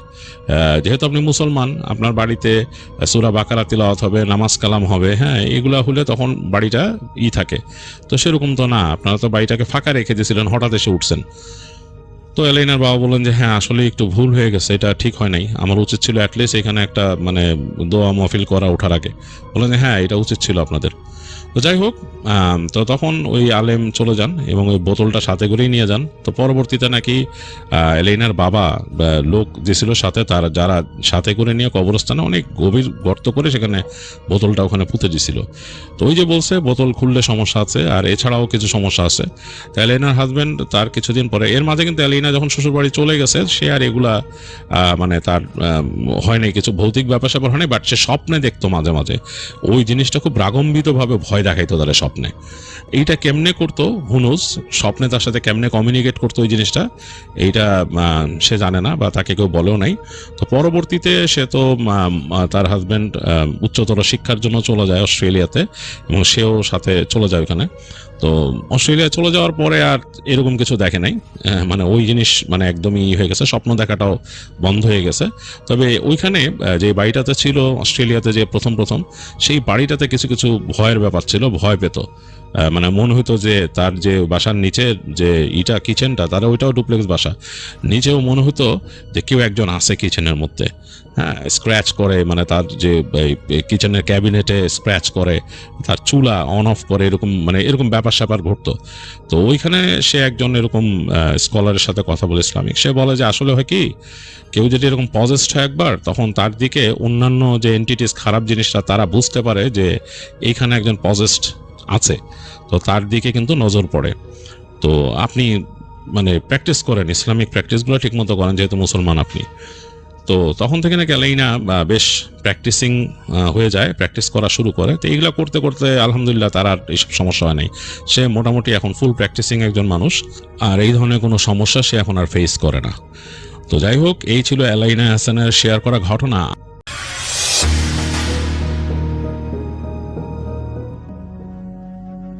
আর নখের আঁচড়ের আওয়াজটা আসছিল দেয়ালের ওপাশ থেকে না, ঠিক আমার খাটের তলা থেকে।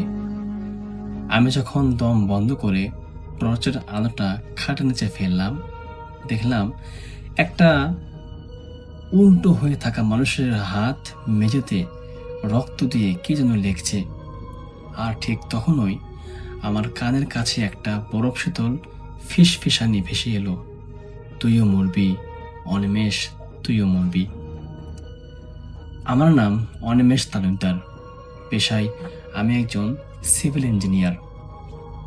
আজ থেকে প্রায় ঠিক 5 বছর আগের এই ঘটনাটি আমার জীবনে পুরো মন ঘুরিয়ে দিয়েছিল। আমি ভূত প্রেতে মোটেই বিশ্বাস করতাম না, যুক্তি আর বিজ্ঞানই ছিল আমার শেষ কথা। কিন্তু নেত্রকোনার দুর্গাপুরের সেই অভিশপ্ত রাতটি আমার সব অহংকার ধুলোয় মিশিয়ে দিয়েছিল। সাল তখন 2021, মাস ছিল নভেম্বর। দুর্গাপুরের সোমেশ্বরী নদীর কাছে একটা পুরনো ল্যান্ডমার্ক রিসোর্ট সংস্কারের দায়িত্ব পড়েছিল আমাদের কোম্পানির উপর। ব্রিটিশ আমলের তৈরি একটা বিশাল বাংলো, যেটাকে বাড়িকে রূপান্তর করা হয়েছিল। আধুনিক লাক্সারি রিসোর্ট। কাজের তদারকিতে করার জন্য আমাকে সেখানে থাকতে হতো। পুরো বাংলোর সংস্কার কাজ চললেও পেছনের দিকে, অর্থাৎ 18 নম্বর কেবিন নামে একটা ঘরকে সাময়িকভাবে আমার থাকার জন্য ঠিক করে দেওয়া হয়েছিল। আর ঘরটা ছিল বেশ বড় সড়ো, কাঠের মেঝের, আর ছাদটা ছিল অনেক উঁচুতে। প্রথম দুই তিন দিন সবকিছু ঠিকঠাক ছিল। দিনের বেলা শত শত শ্রমিকের কোলাহল, সিমেন্ট বালির গন্ধ আর হাতুড়ির শব্দে চারপাশটা গম গম করত। কিন্তু আসল রূপটা প্রকাশ পেল রাত 12টার পর, যখন শ্রমিকরা সবাই বিদায় নিত আর পুরো এলাকাটা একটা গভীর নিঝুম অন্ধকারে ডুবে যেত। সোমেশ্বরী নদীর দিক থেকে আসা ঠান্ডা বাতাস যখন জানালার কাছে ধাক্কা খেত, তখন মনে হতো কেউ যেন অনবরত ফুপিয়ে ফুপিয়ে কাঁদছে। ঘটনা শুরু 4 নভেম্বর রাতে মাথায়। তখন ঘড়িতে আনুমানিক 1:45। ল্যাপটপে আমি সাইটের কিছু ড্রয়িং দেখছিলাম।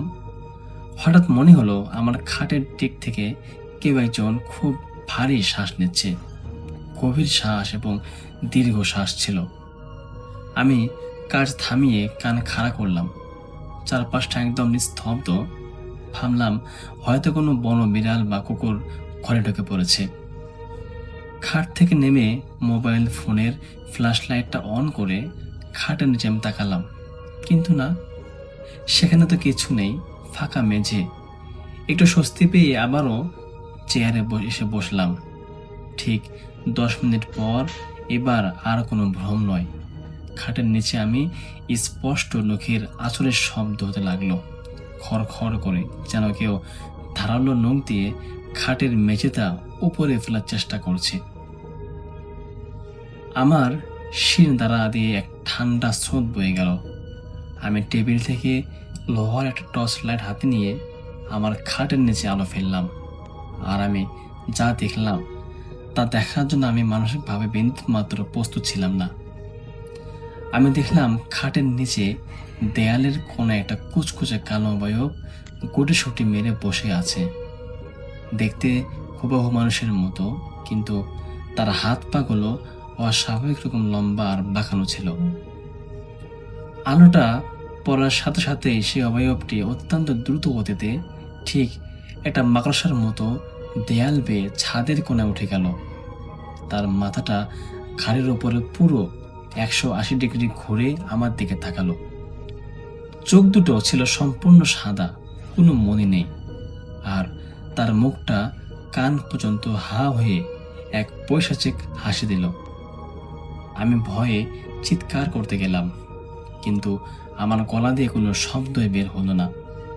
মনে হলো কেউ আমার শ্বাস নালি চেপে ধরেছে। আমি ছিটকে ঘর থেকে বেরিয়ে আসতে চাইলাম, কিন্তু তখনই ঘরের ভারী কাঠের দরজাটা কোনো বাতাস ছাড়াই সশব্দে নিজে নিজেই বন্ধ হয়ে গেল এবং খিলটাও বাইরে থেকে লেগে গেল। আমি খাটের উপর উঠে বসলাম। আমার পুরো শরীর তখন কাঁপছে, কপাল বেয়ে ঠান্ডা ঘামও ঝরছে। ঘরের তাপমাত্রা হঠাৎ করেই -ডিগ্রিতে নেমে এলো। মুখ দিয়ে ধোঁয়া বেরোতে লাগলো আমার। ঘরের একমাত্র এনার্জি বাল্বটাও টিপ টিপ করে জ্বলতে জ্বলতে আর নিভতে শুরু করলো। হঠাৎ ঘরের ছাদের কোণ থেকে একটা ফোঁটা ফোঁটা তরল পদার্থ আমার হাতের ওপর পড়লো। টর্চের আলো ফেলে দেখলাম ওটা পানি নয়, ঘন কালচে কালারের রক্ত। উপর দিকে তাকাতে দেখলাম সেই বিভৎস সত্তাটি ছাদ থেকে ঝুলে আমার দিকে নামছে। তার লম্বা নোংরা চুলগুলো বাতাসে উড়ছে, আর শরীর থেকে পচা মাংসের এক তীব্র গন্ধ পুরো ঘরের মধ্যে ছড়িয়ে পড়েছে। সে যত নিচে নামছিল, ঘরের দেয়ালগুলো যেন হাজার হাজার মানুষের কান্নার আওয়াজ ভেসে আসতে লাগলো। দেয়ালে লাগানো চুন কামগুলো খসে খসে পড়তে লাগলো, আর সেখান থেকে রক্তিম অক্ষরে ফুটে উঠতে লাগলো একটা নাম। সেটা হলো রঞ্জনা। রঞ্জনা। আমি চোখ বন্ধ করে ঈশ্বরের নাম জপতে শুরু করলাম। ঠিক তখনই আমার কানের একদম কাছে সেই হিমশীতল কণ্ঠস্বরটি ফিস ফিস বলে উঠল, চোখ খোলো, চেয়ে দেখো আমাদের। আমি চোখ মিলতেই দেখলাম আমার ঠিক সামনে দাঁড়িয়ে আছে একটা অল্প বয়সী মেয়ে, কিন্তু তার শরীরের অর্ধেক অংশটা আগুনে পোড়া, মাংস গলে হাড় বেরিয়ে আসছে। সে তার কঙ্কাল সারা হাতটা বাড়িয়ে আমার গলা চেপে ধরল। বরফের মতো ঠান্ডা সেই হাতের ছোঁয়া লাগা মাত্রই আমার দম আটকে আসতে লাগলো। আমি ছটফট করতে লাগলাম, কিন্তু আমার সমস্ত শক্তি যেন কেউ চুষে নিয়েছে। মেয়েটা ফিসফিস করে বলতে লাগলো, এই ঘরের নিচে আমাদের জীবন্ত পুঁতে রাখা হয়েছিল, তোদের এই রিসোর্ট আমরা রক্ত দিয়ে ধুয়ে দেব। আমার চোখের সামনে তখন অন্ধকার নেমে আসছিল। মৃত্যুর ঠিক আগ মুহূর্তে হঠাৎ করে বাইরে থেকে নৈশ প্রহরী রহমান মিয়ার গলার আওয়াজ পাওয়া গেল। সে হয়তো টর্চ লাইন চালিয়ে বাংলোর চারপাশটা পাহারা দিচ্ছিল। রহমান মিয়া জোরে চেঁচিয়ে উঠল, অনিমেষ বাবু, অনিমেষ বাবু, আপনার ঘরের আলো নিভে গেল কেন? সব ঠিক আছে তো? রহমান মিয়ার গলার আওয়াজটা হওয়া মাত্রই অলৌকিক সে শক্তিটা এক ঝটকে আমাকে ছেড়ে দিল। ঘরের বাল্বটা একটা বিকট শব্দে ফেটে গেল এবং চারপাশ সম্পূর্ণ অন্ধকারে ডুবে গেল। আমিও মেঝেতে আছাড় খেয়ে পড়লাম। পরদিন সকালে শ্রমিকরা এসে দরজা ভেঙে আমাকে প্রায় অজ্ঞান অবস্থায় উদ্ধার করে। তখনও আমার গলায় কালো হয়ে 4টা আঙুলের দাগ বসে গিয়েছিল, যা কোনো মানুষের আঙুলের দাগ হতে পারে না। পরে স্থানীয় বয়স্ক মানুষের কাছ থেকে জানতে পেরেছিলাম 1971 সালের মুক্তিযুদ্ধের সময় ওই বাংলোতে পাকিস্তানি মিলিটারিরা এলাকার বেশ কিছু মেয়েকে ধরে নিয়ে নির্যাতন করে জীবন্ত পুঁতে রেখেছিল। আর সেই 18 নভেম্বর কেবিনটি ছিল তাদের মূল টর্চার সেল। আমি সেদিনই দুর্গাপুরের 25 ছেড়ে ঢাকায় চলে আসি। আজকে প্রায় কয়েক বছর হয়ে গেছে, কিন্তু এখনও প্রতি রাতে যখন ঘড়িতে 1টা বেজে 45 মিনিট বাজে, আমি বিছানায় শুয়ে স্পষ্ট শুনতে পাই আমার খাটের নিচ থেকে কেউ একজন ধারালো নখ দিয়ে কাঠের মেঝেতে আঁচড় কাটছে আর ফিস ফিস করে বলছে, তুইও মরবি, তুইও মরবি।